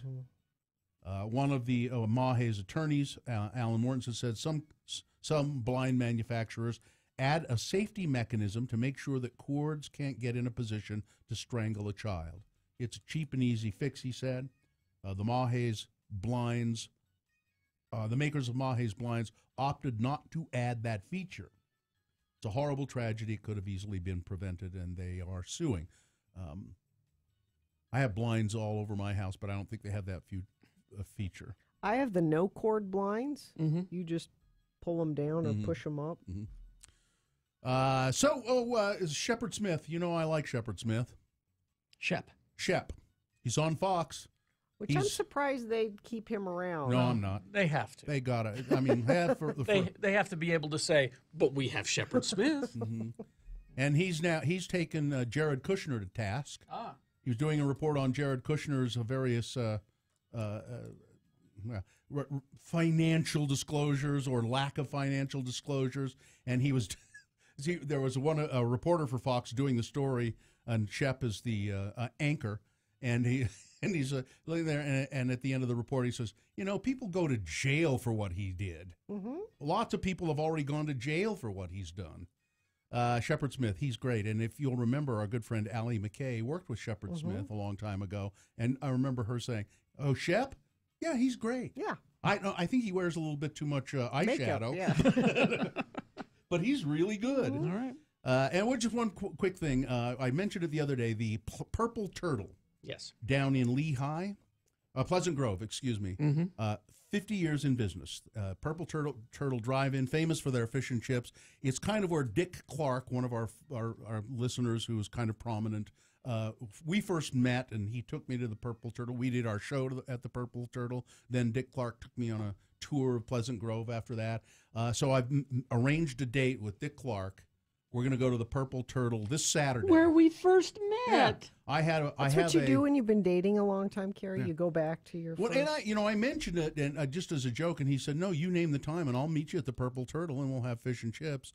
So this Saturday, I have a remote at Stockton 12 Honda from 11 to 1, and then we'll right after 1. Go? Are you inviting other people to come along? I am mentioning that if you want to, you could if you want to. It's not. I didn't want Dick to say might that. take that, personally. Like I thought this was a private thing between the two of us. Dick will get a booth. Don't worry. Sue and I went. I don't think we went to Einstein's where we met, but I think we did go back on one of our anniversaries to where we had our first date, our first encounter, which was just coffee. The safe. It's a safe. The safe meeting. I would do that with my wife, but they I think they tore down that Movie Buffs. Oh. They tore down the Movie Buffs. Hey, you could go. Oh, go stand in the parking lot. Stand in the of what parking used lot. to be I there. don't know. Yay. Weather, traffic, sports, whatever you want to do here. Just sports. I want to remind you that the Jazz are back. They've been off for the All-Star break, and they still are undefeated. They didn't lose anything during the break. Let's see if they can keep that going tonight against the Trailblazers at 7 o'clock. Weather, it's cold and snowy. We got 33 for a high today, and that snow is causing major traffic issues this morning. Probably too many for me to mention. I'm looking at the UDOT website, commuter link cameras, and it is red all up and down the Wasatch Front. Crash westbound I-80 at 23rd East on-ramp. Crash southbound I-15 Beck Street, US 89. Crash eastbound 35th South, 34th West in West Valley. The left lane is closed there. Crash northbound I-215 45th South. It's just nasty. I can't get to all of these. Give yourself some extra time. Slow down. Roads are slicker than they look this morning. I got it backwards. We went to the Einsteins on our 15th anniversary. We can't go back to the Salt Lake Roasting Company because it's gone. Yeah. No, it just moved. It it's moved, but not it's the not the same. same. It's not the No. same. Yeah. All right, here's Boner Candidate number 3. What Steve thinks is funny is not funny. A lieutenant who accused a Michigan sheriff of being a multifaceted bigot, in his words, who belittled women, minorities, and the disabled, is speaking out, saying he had to step up and do the right thing. And think about this, your own life, as I read this story and how many times you've been silent, and I admit to doing it myself, when people say things and you don't call them on it. Jackson County Sheriff Lieutenant Tommy Shute, I think is how you would say it, filed a lawsuit last week in Detroit Federal Court against Sheriff Stephen Rand and Jackson County in general, alleging that Sheriff Rand routinely berated him by calling out his name in a voice imitating a deaf or mentally disabled person after Shute suffered some on-the-job hearing loss. Quote, "I had to do the ethical and the morally right thing to do, which is to report this," Shute said.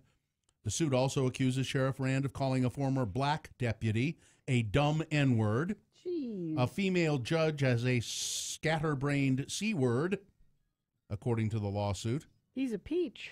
There are audio recordings, by the way. Sheriff Rand has apologized but says, "I don't remember saying those things," despite the recorded evidence of him saying them. So far, he has ignored calls for his resignation. "I needed those audio tapes to show people the bizarre behavior that takes place," Deputy Shute told the local newspaper, adding that Sheriff Rand made some of the comments during staff meetings. And there are he called one of the staff an effing retard all the time. "I'm not thin-skinned," Shute said, "but what Sheriff Rand thinks is funny is not funny." No. Boner Candidate number 3. What Steve thinks is funny is not funny. All right, let's review the first two and vote. All right, we had Boner Candidate number 1. Sorry. Okay, Mike, lay off the O'Douls. That's Mike Pence, the vice president. His wife said, well, he really likes to unwind with a thin crust pizza and some non-alcoholic beer, some O'Douls. That's a way to unwind. There's Boner Candidate number 2. I committed a mistake, not a crime. The Missouri governor, who's accused of blackmailing his mistress, has been indicted for a crime. He said what he did was a mistake, but not a crime. And boner candidate number 3. What Steve thinks is funny is not funny. All right, let's do it. This is round 2 of your boner voting. You've got to decide of these 3 candidates which one is the worst, which one deserves to go forward and get a 50-50 chance of becoming boner of the day. If it wins here, it's not boner of the day. It has to face the winner of round 1 in boner fight at 9:20. So decide which of these 3 is the most qualified, 1, 2, or 3. Remember your candidate number, put it in the message of a text, and then text that to 33986. Or you can call 877-602-9696, use your voice, or go to x96.com and look for the box that says Boner Voting February 23. Vote there. You've got less than 300 seconds. Let's go. This is round 2. Stay tuned for a 1-hour nonstop music.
Radio from Hell on X96. All right, 8:47. Time to award round 2 of your boner voting. And round 2 of the boner voting is brought to you in part by a gin martini. You know, and you put olives in that usually, and but all I had was Kalamatas. Well, but It's not the kind of olive no, you I put in know. that. You don't want to do that. I did. It was You all right. did anyway? I did. It was okay. Okay, all right.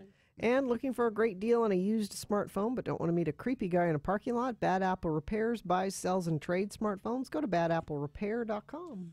So we had boner candidate number 1. Okay, Mike, why don't you just lay off the O'Douls? Mike Pence's wife, Mother Pence, said he has a bit. One of his, you know, he likes to wind down. He has kind of a vice.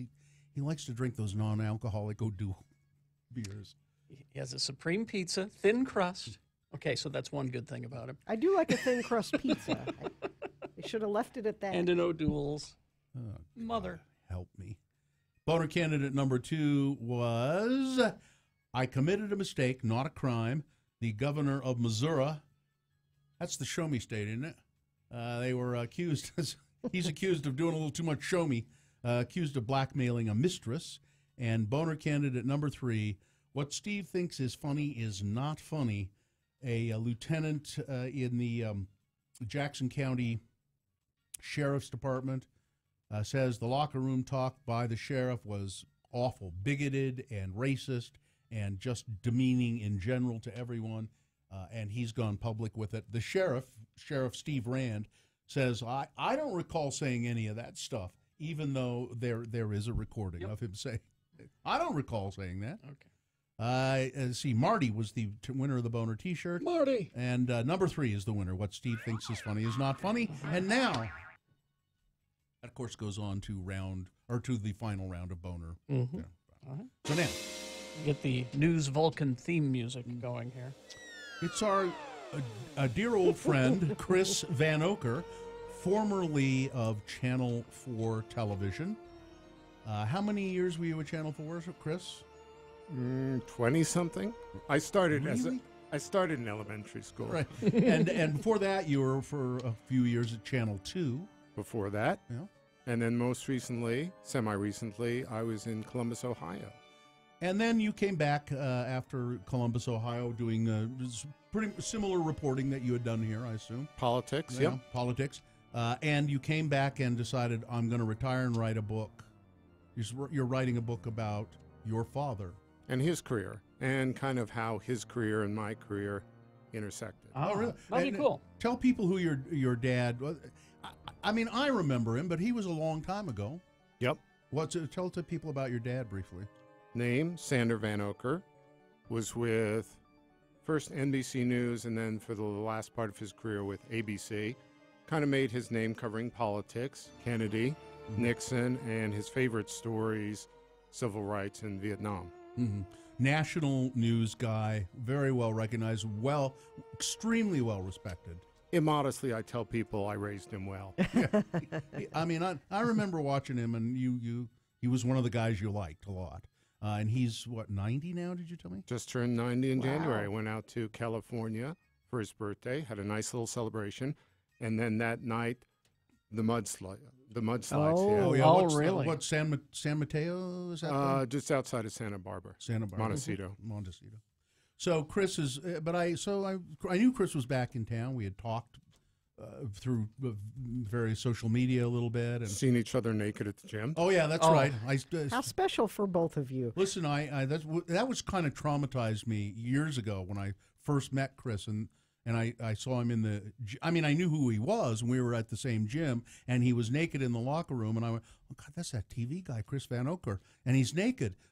Do I dare?" And I was naked. I said, "Could I shake his hand?" And I just. And my reaction, I'd like to think, was a little bit more pure and simple. I just said, "Wow, he's got a lot of ink." He does. Yeah, Bill has more tattoos than you realize, unless you see him. I've heard. Yeah, I have more than you do, Chris. Let's not. Yeah. Piercings. Well, no, don't go there. It's not a podcast. Yeah, anyway, Chris, I just thought we used to do the Vanocur group on Channel 4. It was once a month, was it? Kind of whenever the mood hit, more towards elections. And I somehow got involved in being on the panel, which I really enjoyed doing. Did you talk about how you were asked to not come back for a while? Yeah, I was banished. You were uninvited for a bit. Now, that sounds bad, granted, but, there was a situation where I was asked not to come back. Yeah, there was that. Yeah. That yours was worse. In a larger sense. Yeah. It's, Oh, I wasn't talking about that. Oh, okay. But I loved doing the Vanocur group, and I was banished for a while, but then management changed, and Chris graciously thought of me and put me back on the panel. And I don't know. It just occurred to me, why don't we do the Vanocur group on a podcast? And I called Chris, and he said, "Well, I'm kind of retired, It's just writing a book. You're gonna make me work." Yeah, but we're doing it, and we've done one. And how did you feel about it? I listened to it yesterday. Went online yesterday, and you can find it in the usual places: iTunes, Google Music app, Spreaker.com, Broadway Media website. Yeah, wherever fine podcasts are sold. And, I took a critical listen to it yesterday, and I decided, immodestly, I've heard worse.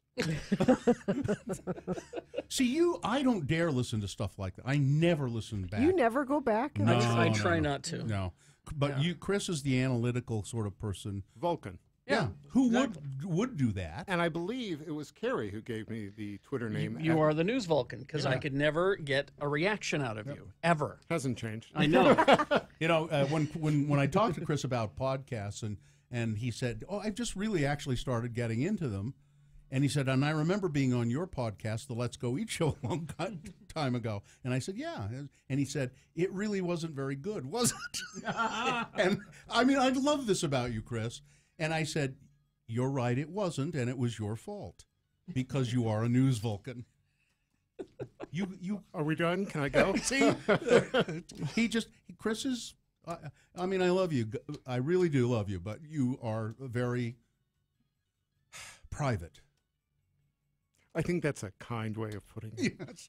But so did you liked the podcast, the Vanocur group? I thought it was great. How often are you going to do it? Once a month. Unless there's popular demand, and then we'll do it once every 2 months. Yeah. See, and what you don't get, I don't know if you get it from the podcast, and certainly you get it when you're sitting in the room and you look at. Chris has a really great, interesting comedy style. He reacts to things in certain ways, but you can hear it on the podcast. You were funnier than I remember you being. I think you had more liberty to be funny on the podcast. My takeaway, one of the takeaways from the show was the other two guests, Bruce Baird, Dave Owen, in the years I've been gone, they've become a little bit more establishment. And I thought you and I have become a little bit more, if it was possible, to be anti-establishment. I would think that's true. Yeah. Yeah. It's an interesting mix. It was fun to do. I think it's entertaining. I'm fairly comfortable in saying that it's the only local podcast and probably the only national podcast where in the space of an hour you will actually hear references to Pol Pot and the Keebler Elves. Chris Vanocur, thanks for being here. Thanks for doing it. I will follow you anywhere to do a podcast.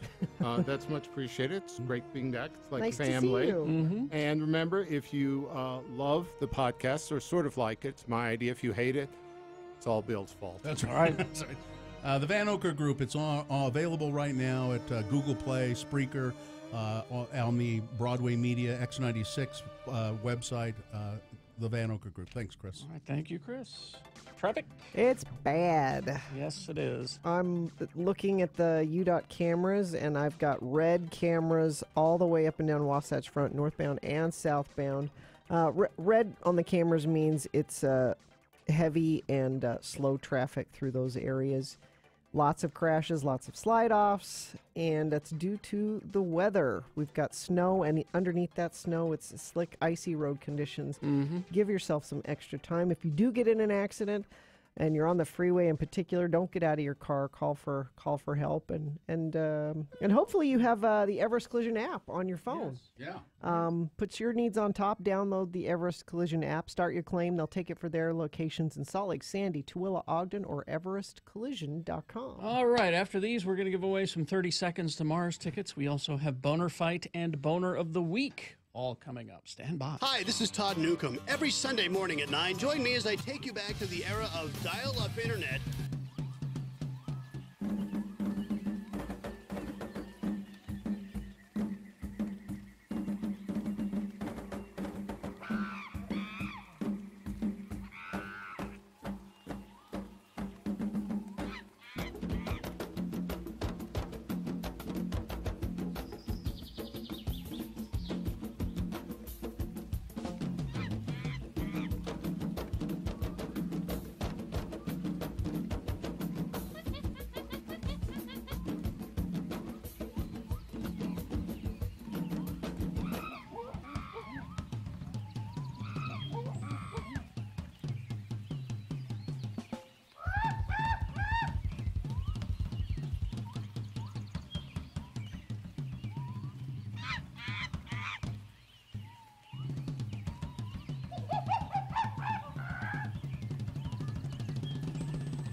We have Thanks, late Charlie. breaking news from the nursery. Mikkel is on the line. Hello, Mikkel. Mikkel. This is Gina's sister, Mikkel. Hello. Good morning. Good morning. Are you at the hospital, Mikkel?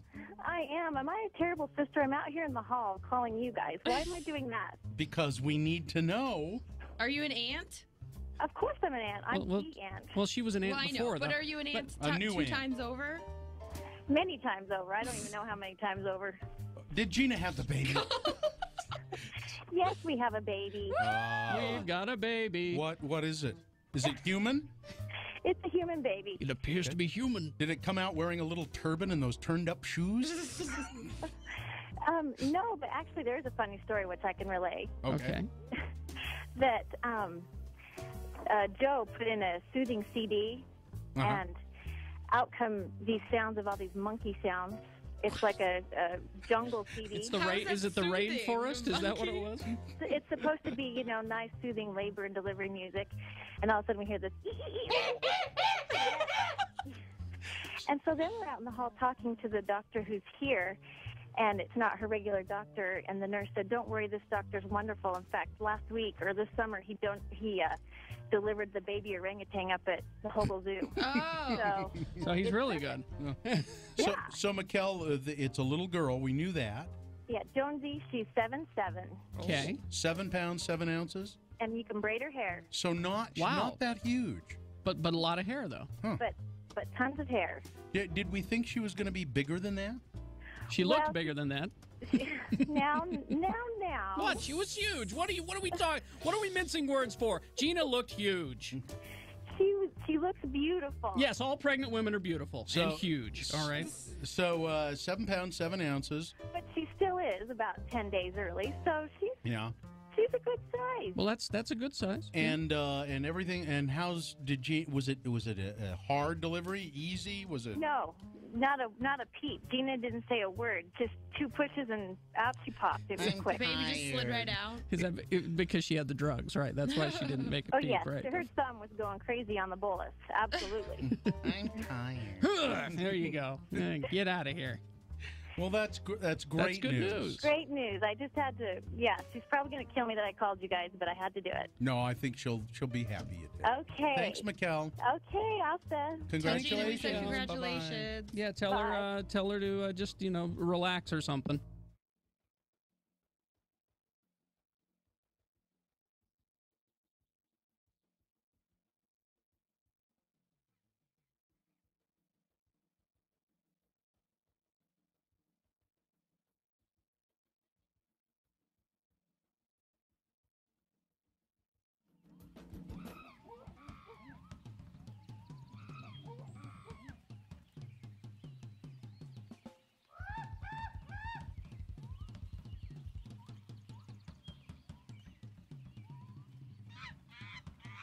Seconds to Mars. Oh, yeah. It's my 30 Seconds to Mars? Sure. If you'd like it to be. Mm-hmm. I think it's Todd's. I think Todd claims him. I think you're right, actually. He and Jared are buddies. Or boyfriends. They're boyfriends. Mm-hmm. They're coming to town. X96 proud to welcome 30 Seconds to Mars, Walk the Moon, USANA Amphitheater on Saturday, July 14th. Tickets are on sale now at all Smith Tix locations and SmithTix.com. Enter to win at X96.com. Or right now, you can text this keyword to 33986. And if you're the correct texter, you will win. The keyword is dangerous. DANGEROUS. Dangerous. Text that to 33986. All right. So Gina, as the main participant on Beat Gina, because her name is in the title, I wanted something that was my own. I was a contestant on Beat Gina recently, and I didn't get my prize. So the loser of the Beat Gina contest has to give Gina a prize if they lose. It's only fair. Yeah, and when I was playing Beat Gina and I won, the guy promised a bottle of wild turkey, and I've never seen it. But here you have, and people always bring yours. Wow. And one of the prizes offered up recently was a tube of the best toothpaste in the world. Is it? It is. Who says? The price of it certainly says. You know how much that tube of toothpaste costs? I have no idea. Well, let's see. I can get it. It's called Opalescence Whitening Toothpaste. No, I've heard of this. You have? No, I've used that. It's about the 20. dentist sent me home with some of that. It's about $20 a tube. Really? For toothpaste? Yeah.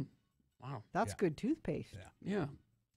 At least if I'm looking at the right So thing that's here. that's one thing. But then The other thing was people usually offer up wine. Well, and this is a wine that I told you about. My sister Mikkel bought it for Daddy Gary for his birthday, and she said, "You got to see this wine. It's called 19 Crimes." And there's a picture on the front of the bottle, and it's like a mugshot, old-timey mugshot. Okay. With like holding the number slate in front of him. Mm-hmm. And there's nothing on the slate. It's a blank slate. But there's an app that goes with it, and you put the app on your phone, and when you hold your phone up to the wine label, the prisoner starts to talk, and he tells you about his crime. And so Dylan has got the app. Now, but can I ask one question before we do that? Why would this be a selling point for wine? It's a gimmick. It's the wine's good. I like the wine. Well, it has nothing to do with wine, or it's fun, and you might learn something. Yeah, and it's because you do what my sister did. You take it to a party, and you go, "Hey, everybody, look what." Yeah. Now, is it expensive? Not particularly. What? How much? 20? 20, 25 bucks. I Yeah, think. maybe 20. I got a bottle when I was out to Windover. $8. That's all I'll spend on a bottle of wine. So now you won't be able to see this really, but it's not just a voice. Like he comes to life. He's animated. It's like the Haunted Mansion. If there were wine associated with the Haunted Mansion at Disneyland, and it should be. This is what it would or be. like Harry Potter when the pictures talk. Okay, are you ready? So you should be able to hear this. Bill's watching. Okay. I've got it turned up, so. I was banished to Australia for crimes against the Crown. They believed my story was over, but it was merely the beginning. Cool, huh? Creepy. He didn't say who he is. Does it say anywhere there? I didn't really. Does he say? I wonder if he. Let's see. Yeah, let's do it again. More? Is there anywhere on the? Yeah, maybe he does. There's When more. the bars of man impede. There you go. For no cage can hold that which is boundless. No man stop that which is fated to be. It's creepy. Whoa! But there's more. It's creepy because Convicted of crime 18, spared the hangman's noose, banished to Australia. I found true love in the most unlikely of places. Bottle of wine? Prison?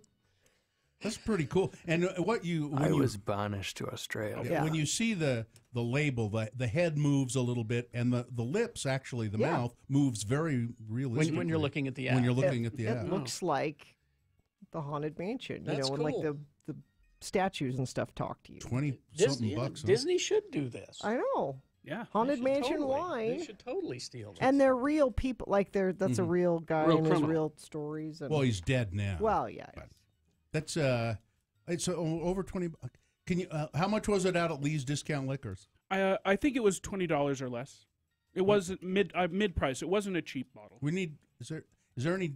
Maybe online I can get it for less. Well, I you don't can't like buy that it would be online, that would be illegal, Bill. Once they dropped me in Australia, that's where I met Randy. He was fine. He was fine. No hair on his body. all right. That's a whole different More bottle. than I of wine. wanna know. That's, Whole yeah, different. that's But another it's- line of wines that will. It's where if you have a party or something to go to this weekend and you need to Well, bring a bottle of wine. I'm telling you, the DABC is not going to be happy about this because you're sensationalizing. It's not a toy. So 19 crimes. There are 19 different. Mm-hmm. So 19 collect 'em all. times 19 That's- times 20. Yeah. Collect them all. That's Oh, that's. jeez. They want you to get Yeah. get the whole series. And there's probably, I don't know this, but I'm guessing there's like one really rare crime that you're like, oh. Everyone's after that that's one. right. This is criminal wine. I only saw 2 or 3 different people on them out there, so I think they make it a little difficult to get all 19. Yeah. So it talks about these criminals. It says here, this wine celebrates the rules they broke and the culture they built. Yeah. This is all Australian penal colony. I bet all of them are. All 19. Because it's Australian wine? Yeah, I think so. I mean, it's the culture they made. Bottled in Sonoma, California. Imported and bottled. I know. Oh, yeah, it's wine of Australia. It's Australian wine. So they ship the bulk wine over here, and then they bottle it here. I was convicted of jaywalking 187 times. The Queen had a parade, and I spit on the sidewalk. They sent me to the penal colony in Australia. All right, thank you. Yeah, That's kind of cool, actually. Yeah. All right, let's see. We got Boner of the Day coming up. Stand by for that. Also, Boner of the Week. And before that, reasonable amount of news. X96, Radio from Hell. I've got Brent Scott with Realty Path on the phone. Don't rent, talk to Brent for Salt Lake. All right, Brent, tell us how you can get a customer into their first home. The way it works is we help you from the loan.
On X96. All right, 9:19 right now. We do have Boner Fight coming up in a few moments to decide who is Boner of the Day. But before that, I'd say a full-on Big boy news and opinion. So anything you didn't get to. Leftover news? It's yes. Brought to you by yes. Lucky's Auto Credit, where $77 in a job gets you a car. 2 locations, Salt Lake City and Ogden. For program details or to apply online, visit luckysautocredit.com. Well, the guy who Chevy Chase chased, a Long Island man. So Chevy Chase was cut off in traffic, and he got angry. Do people still know who Chevy Chase is? Well, I mean, 2 of his movies are repeatedly watched somewhere in the world. My favorite, maybe I don't know. I can't think of a Chevy Chase movie I really like except for the Caddyshack. No, The Road. The Vacation. Vacation. Yeah, all the vacation movies are watched around the globe. Those are the only ones I like. And Caddyshack. You don't like Caddyshack? Not a lot. I like portions of Caddyshack. I know you don't like Fletch. God, let's not talk about that again. I think it's funny, Who Gina. Who brought it up? Huh? I love Fletch. Yeah, when he's getting that proctology exam and he sings Moon River, that's not obvious, is it? It is now. At the time, it was surprising. So anyway... But now he's a. I mean, what were we talking about? Oh, sorry. He's an old angry man now. So he got cut off in traffic, and he chased this guy down, and the guy finally pulls over. Chevy's chasing him down with his lights flashing, and the guy pulls over, and then it ended up with the guy kicking Chevy Chase, and he says it was self-defense. So Chevy gets out of the car, goes over to his car, and he gives him a "Don't you hug and know who I am. I'm going to ruin your life. I'm going to punch you." So a 22-year-old man, he's doing this. And so he goes to punch. So the guy's sitting in his car, and Chevy's outside the car. So he goes to punch him. Well, what would you do? You kick at him. Get away from me. He's still sitting in his car. Well, Chevy is still pissed, and he's going to maybe bring charges against the guy. Good luck. And by the way, Chevy Chase, no, it should be Chevy Chase. Okay? Well, and his real name is something else.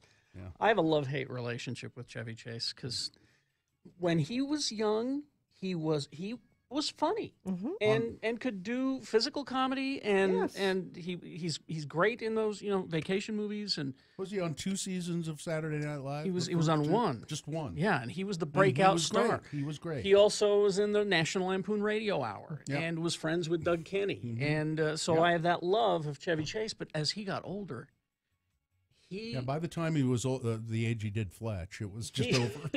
No, he got angry, mean, and resentful, and mean, and just became. Thank God that hasn't happened to me. You can love old Chevy Chase. I don't. Stormy Daniels, the porn star, Bill, please. The porn star that Donald Trump allegedly had an affair with. We have receipts. Made a appearance to do her striptease show at the Gossips Gentlemen's Club in Long Island, and people who were there said, "Oh boy, they didn't care." Man, it was this. Okay, great.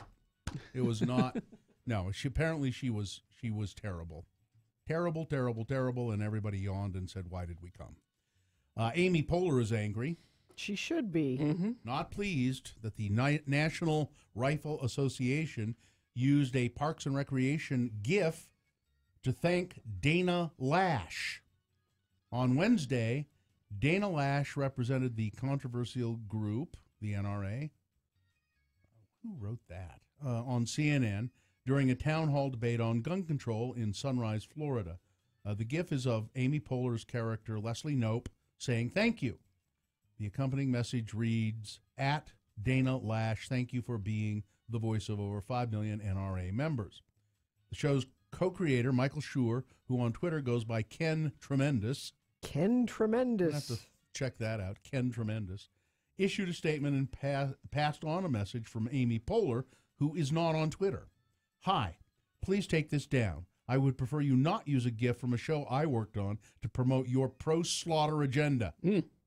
Also, Amy isn't on Twitter, but she texted me a message. Can you tweet the NRA for me and tell them I said F off? The NRA has yet to take down the GIF. The FBI trying to rebuild trust in the aftermath of this shooting. An FBI official, a senior official, acknowledged Thursday that the nation's top law enforcement agency has lost public trust after the revelation that it failed to investigate a potentially life-saving trip before the Florida school shooting. A mistake, he said, was the result of bad judgment on the part of some agent. David Bowditch, the FBI's acting deputy director, said he personally visited the FBI's West Virginia call center this week as a part of a review of why a warning that the suspect, Nicholas Cruz, had access to guns and a desire to kill was not referred to agents in Florida for further investigation. People make judgments out on the street every day. This is a quote. Every now and then, those judgments may not have been the best judgments based on the information they had at the time, Bowditch said, adding the Bureau is still trying to determine exactly what went wrong, how this happened. But again, we need to look at all of the cases that they do intercept, that they do handle, that they do well. You don't hear about those pretty much because nothing happens. Mm-hmm. It's the same thing that immigration is doing right now, ICE. You hear of all these arrests they make, and then they say 33 were murderers, 22 were, but they don't say how many people they arrest and deport. A father of a family of 4, not committed any crime. A mother who's been here, a child who's been. They don't talk. They don't ever say anything about those. Nope. This is good news. What's that? Utah has launched a statewide network of girls' coding clubs. Coding like computers. It's called girlswhocode.org, and they've launched a statewide initiative aimed at preparing girls and young women for the job opportunities of the future. 200 or so 12th grade girls gathered at Dell's EMC office in South Salt Lake Thursday morning to be a part of this event. Girls Who Code. That's cool. Yeah, it is good. Sometimes my wife is like, when it comes to the computer, she's the one that fixes Does she know things. how to code? Somewhat, I believe she does. My daughter, who's now 13, I think a couple of years ago, she took a coding class in the summer. I forget what the kind of coding was, but it enables you to do little cartoons and things like that. I took a chocolate coating class.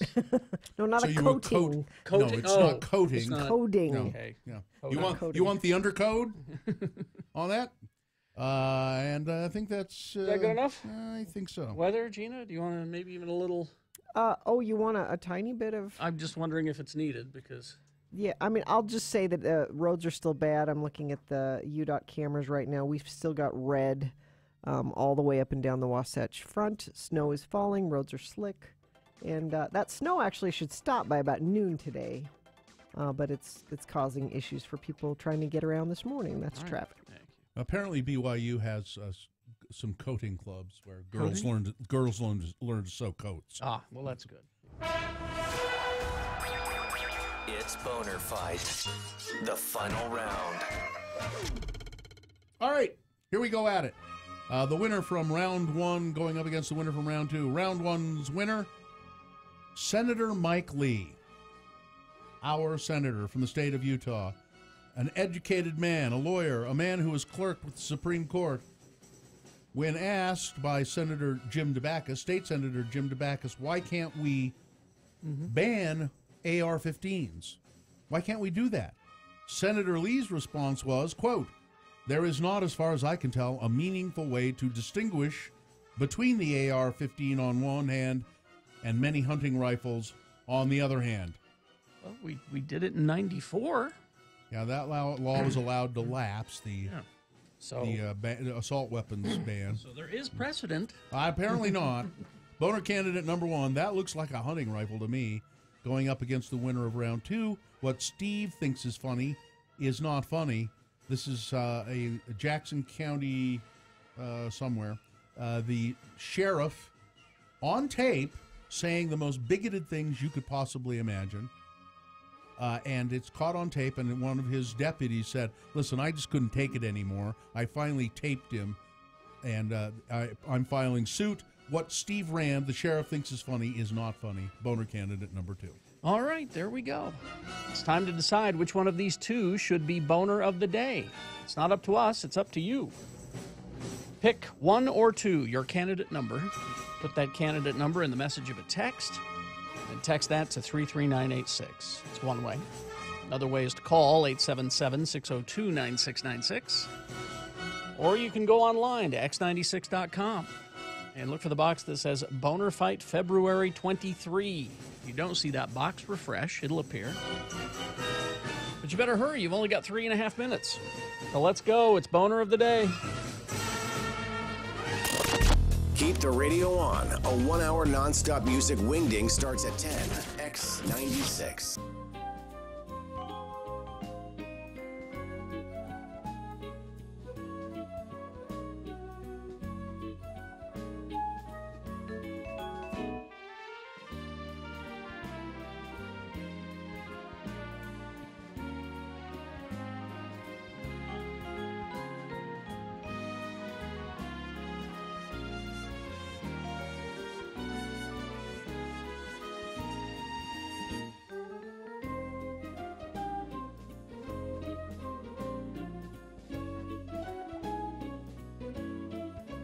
So this weekend is also the big shopping thing.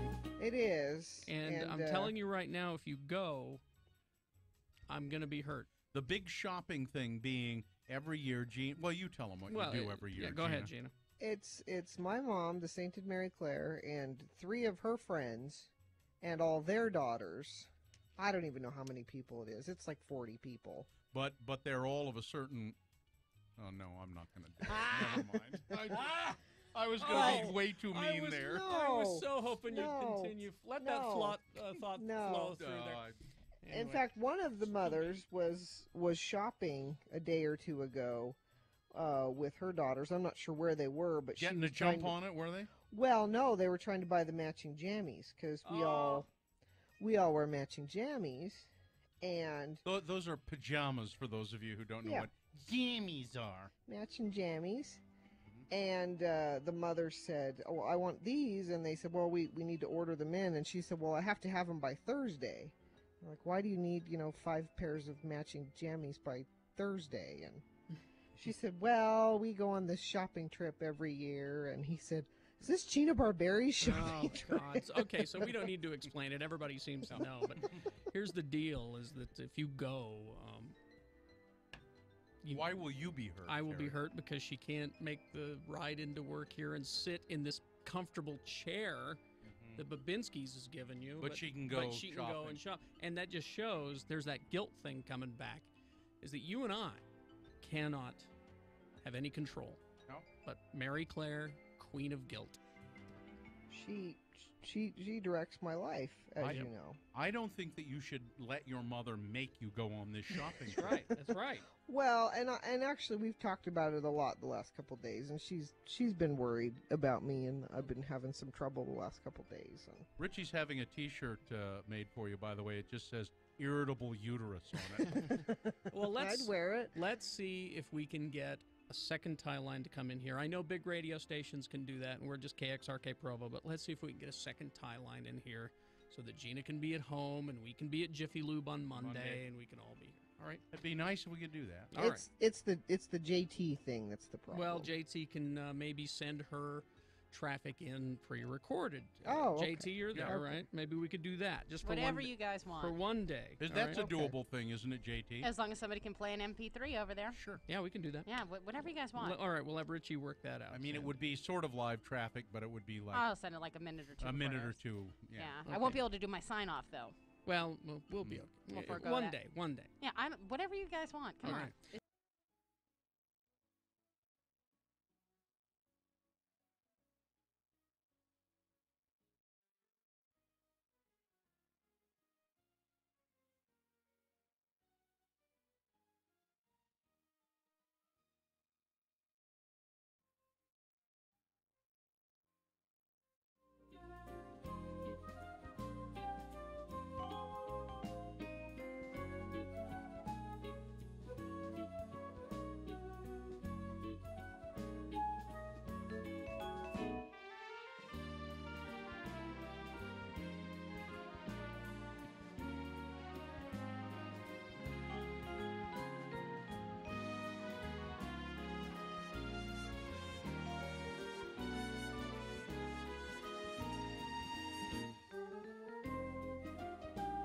X96. I wish my kids had learned that. It is time to award Boner of the Day. And the Boner of the Day is brought to you by Chicken and Leeks. What kind of? It's just random. Well, it's a new recipe. Like a roast? No, Like it's a cut up chicken, and you brown it in a pot. You know, the chicken pieces in a pot. You take those out and you put in some chicken broth and the leeks, and then you put the chicken back in and kind of cook it up in it, and it doesn't all fall off the bones, but it's kind of a soupy kind of. Well, I liked it. It was good, easy to do. And that's it? Yep. Okay. So somebody will win a hearty handshake. So we had Boner candidate number 1, our Senator Lee, who apparently can't distinguish between an AR-15 and many hunting rifles. And then Boner candidate number 2, what Steve thinks is funny is not funny. The Sheriff Steve Rand in Jackson County, who is just, it's Michigan. Jackson County, Michigan. There's a Jackson County everywhere, I think. This sheriff is racist, says racist things, and this lieutenant finally, he recorded it. He said, I just can't stand it anymore. He recorded some of his comments. The sheriff said, I didn't say any of those things, even though it's on recording. And that was, in fact, the winner of the Boner voting by just a very few votes. What Steve thinks is funny is not funny. There you go. That's your Boner of the Day. It is now qualified to be Boner of the Week. And we'll have that decided coming up in a few moments. Yeah, I need a copy of that, right? Yeah, Boner of the Week. So my daughter, last night, we have these dinner discussions. Yes. Which usually she initiates. And we started talking about evolution. And they haven't been teaching that at Catholic school, have they? Bet they have. What? And Carrie, I'm thinking that she's going to be one of Caesar's warriors. Now, she hasn't seen Planet of the Apes. None of them. None of the old ones. None of the new ones. I don't even think she knows that exists. But she's talking about, it's that age-old discussion of, well, if there's evolution, why are there ape? Why are there gorillas and people at this? I hadn't heard that one. Yeah. Yeah. And she wasn't making that argument, but her argument was, what makes us so special? Well, we're humans. We share so many things with apes. We have thumbs. We use tools. Didn't you just say because we're smarter and better looking? But she said, what was it about us that, why should we be at the top of the food chain? Why? And she was making the point of, why is my life more important than, a gorilla at the zoo? Because you're a human. But she wasn't. She's like, what? Why? Well, why are humans so great? They don't have human zoos, do they? Look around. But she's saying this, and I'm thinking, I should introduce her to Planet of the Apes. Because this is precisely what. So she didn't say she wanted to be one of Caesar's No, warriors, but as she's talking in my mind, I'm like, she would be one of the human. When the Great Monkey Uprising is coming, is what I'm saying. It's not if, but when. She will be a sympathetic human that will join the apes and say yes. Because I think she's a little discouraged by what's been happening in the news lately and stuff. And she's like, we clearly as humans don't value our own lives. And school lunches have been crappy lately, too. We were talking about this earlier off the air. I think it would be, and I should do this with my kids because I don't think they've seen them, watch the whole old Planet of the Apes series and then watch what are there, 3 in the new ones? There's 3 of the new ones, yeah. I love Planet of the Apes. You don't need to watch all of those old ones. Well, I remember some of them being kind of clunky. I remember them fondly. Wasn't there the whole thing with them down in a cave, and I forget the name of the actor, the leader of the mutants? That was the second one. Yeah, that was pretty stupid. Yeah, real cheery ending for that one. Yeah. I remember when Baby Caesar was given to Ricardo Montalban to. Yeah, do you remember? That was a good one. Remember the scene before that? No. The baby monkey was shot by the people. Yeah. And again, another bummer ending. So you're saying skip the old ones and just go right? I'm not sure which, I mean, the first one of the old ones is, I still think, and I'll argue this, fight me, is one of the best films ever done at Lake Powell. I'm looking for a category. I think that it's, I mean, to me, it's in my top 10 of great films. It was certainly original for the time. There was never anything like it. Now you said there's a way that people say you should watch these, or you have made this up. Well, no, there are those who say, I just read this online, that you should actually watch the new ones first, because the third one ends. The Planet of the Apes movies. Yeah, the new ones. Mm-hmm. The third one ends with them finding their paradise. Spoilers. And establishing the colony, which would then eventually become the colony that you see in the original, the first Planet of the Apes. Oh, I see. And so there are those who say you should watch it that way. But the problem is that the legend of Caesar is told differently once you get to 4 and 5. Yeah. Because that's where the Ricardo Montalban. Yeah. Just throw those out. You take care of baby because Caesar. that's the new, or the origin of Caesar in the originals is that he is descendant of the apes from the future because they came back in time. And so if you watch the 3 new ones and then watch the old one with the first 2. The first 2 old ones, because the world is destroyed at the end of the second. So watch the 3 new ones, and then the first, and then the first 2 of the old ones, and then stop. And then I'm worried that we'll finish that, and because we live close to Hogle Zoo, I'm worried she'll just take off. How hairy is she? She's pretty hairy. Okay, she's got Egyptian and Italian. Oh well, yeah. Okay. She's got. I think the apes would accept her. I think and why don't you take her up to the zoo and see how it goes? Now Sue is wondering if maybe we have a vegan in the making here. Well, yeah, did that come up? So we're eating dinner, and she actually said, "Why is my life more important than?" Yep, she's on her way. Than the steak. She's on her way. And I said, "You're no daughter of mine. Get out of." Listen, who was it that I was reading the interview with? And she said, it was Leslie Mann. Mrs. Judd Apatow? Mrs. Judd Apatow. And she said, one of the things I do on a regular basis is I have a little video, and it's these happy, fluffy cows just being happy out in a green pasture. And I watch it occasionally to remind me of why I'm a vegan. And I understand that. No, and in my heart, I feel the same way. But at the same time, I was raised on a farm, and I just... But I know how it. In my heart, I should be a vegan, but and you're an animal lover. I am. I absolutely love animals because they're delicious. But your husband would know about this and be able to talk a lot about this too. It really, they say, eating meat, it is the really worst use of resources possible. Well, with cattle in particular.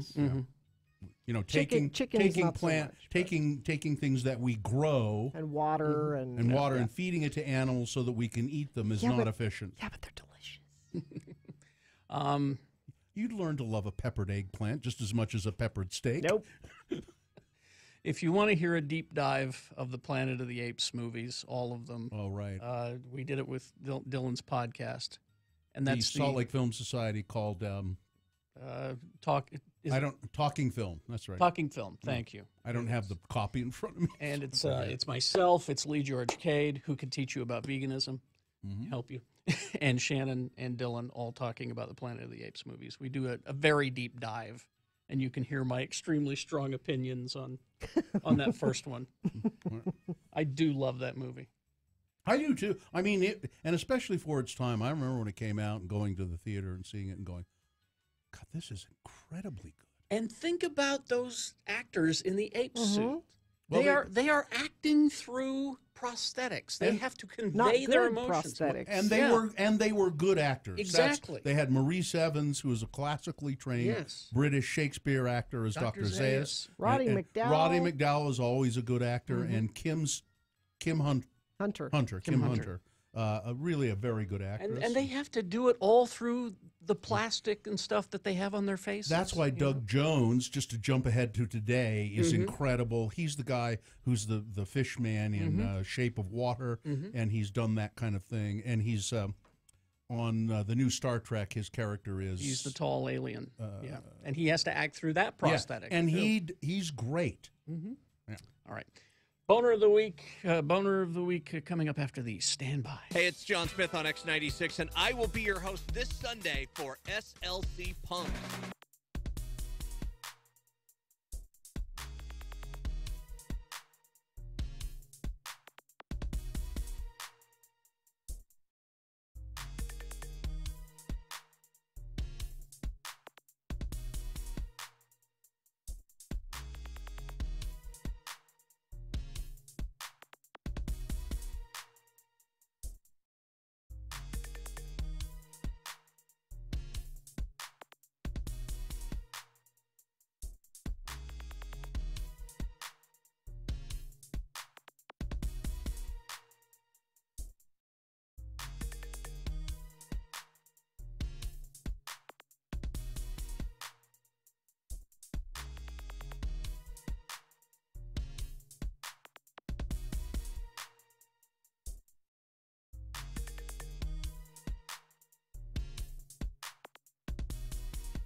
6.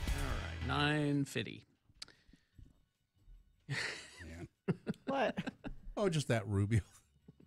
I had to play it again. We'd have to ban all assault type weapons. Okay. That's you walked right into Perfect. that one. Why didn't you? not? Okay, let's do that. We're in agreement. All right. Let's see. Boner of the week. Hi, Dave. Hello. Oh, there you are. Dave, the Sorry flower about that. guy, is here to pick Boner of the week. Dave, are you sick? Yeah, I have a cold. What do you... don't... What? Don't touch me. Yeah. Whatever you do, Bringing don't that- touch me, okay? Bringing that in here. Dave coughed. Dave Dave coughed. coughs and covers his mouth the old-fashioned way. Oh, man, you sound terrible. You should be I home notice. in bed. I notice all the kids now doing the vampire cover when they cough. That's how they teach you elbow. in school. I know. They say Everybody- cough into your elbow. That's too far of a stretch for me. I don't want to. That's too hard. I don't want. Well, because if you cough into your hand, then Right. you use your hand and you touch things. But and I then- am the old-fashioned. Now Dave is really old-fashioned. He has a pocket square. He has a handkerchief, which is, back in the old days, men and women all carried filthy, snot-ridden Well, they didn't have the handkerchiefs disposable in their tissues. pockets. All right.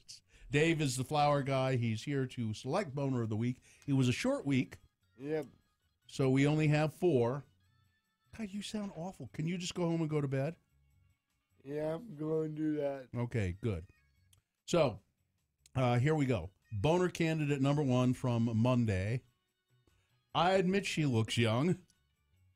It's a teacher from Logan High School who was arrested and booked into jail after allegedly having had sex with a 15-year-old girl. He said he met her online. He thought she was of age because, he's 57. Did I say that? He's 57 years old. He's Joseph Scott Harris, a teacher up in Cache County. He said, I met her. I thought she was 19, but, she does look young.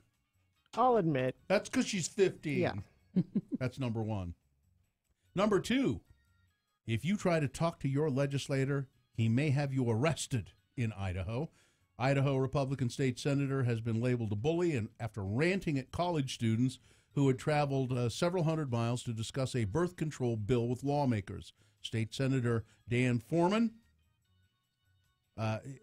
he left his office because he knew they were coming. They had an appointment, but he ditched out, but they saw him in the hallway, and they tried to talk to him in the hallway, and he threatened to have them arrested if they didn't leave him alone. They weren't doing anything wrong. Voter candidate number 4 from yesterday. I just know they're Democrats. I just know it. Republican Congresswoman from upstate New York said Wednesday night that many people who commit murder, mass murder, turn out to be Democrats. I just know they are. She saw a meme, and that's all it took. And Boner candidate number 5 from today. What Steve thinks is funny is not funny. The Michigan sheriff, Steve Rand, making all kinds of racist comments that one of his deputies has on tape. His deputy has come forward and said, I can't stand this any longer. What Steve thinks is funny is not funny. The sheriff, by the way, is saying, I don't recall ever saying anything like that. Isn't that your voice on tape? Yes, but I don't recall saying that. All right, Dave, those are the candidates. Which one is the worst, the boner of the week? Number 2. Number 2. If you try to talk to your legislator, he may have you arrested. We're up in Idaho. All right. All right. Thank you. Thank you very much, Dave. Go home. Go. Go. Now, get out. Get. You really should, Dave. Yeah. Yes. I mean, I know it's snowing and everything, but yeah. Go home. You should go home, get in bed. Thank you for. I want to go home and get in bed. Can thank we all you. go home and get in bed? Thank you, Dave, though, for making the effort. Yes. I think the only reason you're not home is because you came here. Right. Okay. So get out of here. He's dedicated. You could have called us, Dave. Next time, remember, you can call us. You just call us. Okay, call Richie. Call Richie. Call Richie. We'll get you on. If you're that Okay. sick, go home. Go home. Go home and have a shot of whiskey. Oh, that Yeah, won't you happen. won't. No, You that don't. won't happen. Now you're making him laugh, and now he'll call. Yeah. Mom, I brought home this bottle of whiskey. Bill said it's medicine. Yeah, it's just medicine. It's Bill's It's medicine. medicine, Mother. All right, Dave. Sorry. All right, Dave. Let's see. What else? Oh, you've got a remote this weekend. Oh yeah, tomorrow. Mm-hmm. I'll be at Stockton 12 Honda, which is out in the Southtown Auto Mall, from 11 to 1. Always a pleasure to go out there. That's where I bought my CRV, and it's a pleasure to. I don't mind doing it all. I like those guys out there. They've remodeled the dealership, Stockton 12 They have great popcorn, and then I think after that we're going to do it. You and Dick Clark? Dick Clark. I don't know if he'll come to the remote, and we'll drive. Dick, you should come to the remote just before the end of it at 1, and you and I will drive together down to the Purple Turtle. Somebody said they have great hot dogs there, and I like a good hot dog. And they don't have tater tots; they have tater gems. That's better. What's the difference? They're tater tots. Gina, they're tater gems. Okay. The difference is what you call them. What about Mexi fries? Where do they fall in? There's no such thing.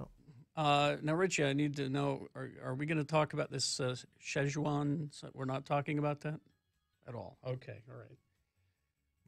Oh, I know what you mean. It was a thing maybe Monday, and we'll see. We were going to have a samurai warrior in here doing a demonstration. Yeah, something.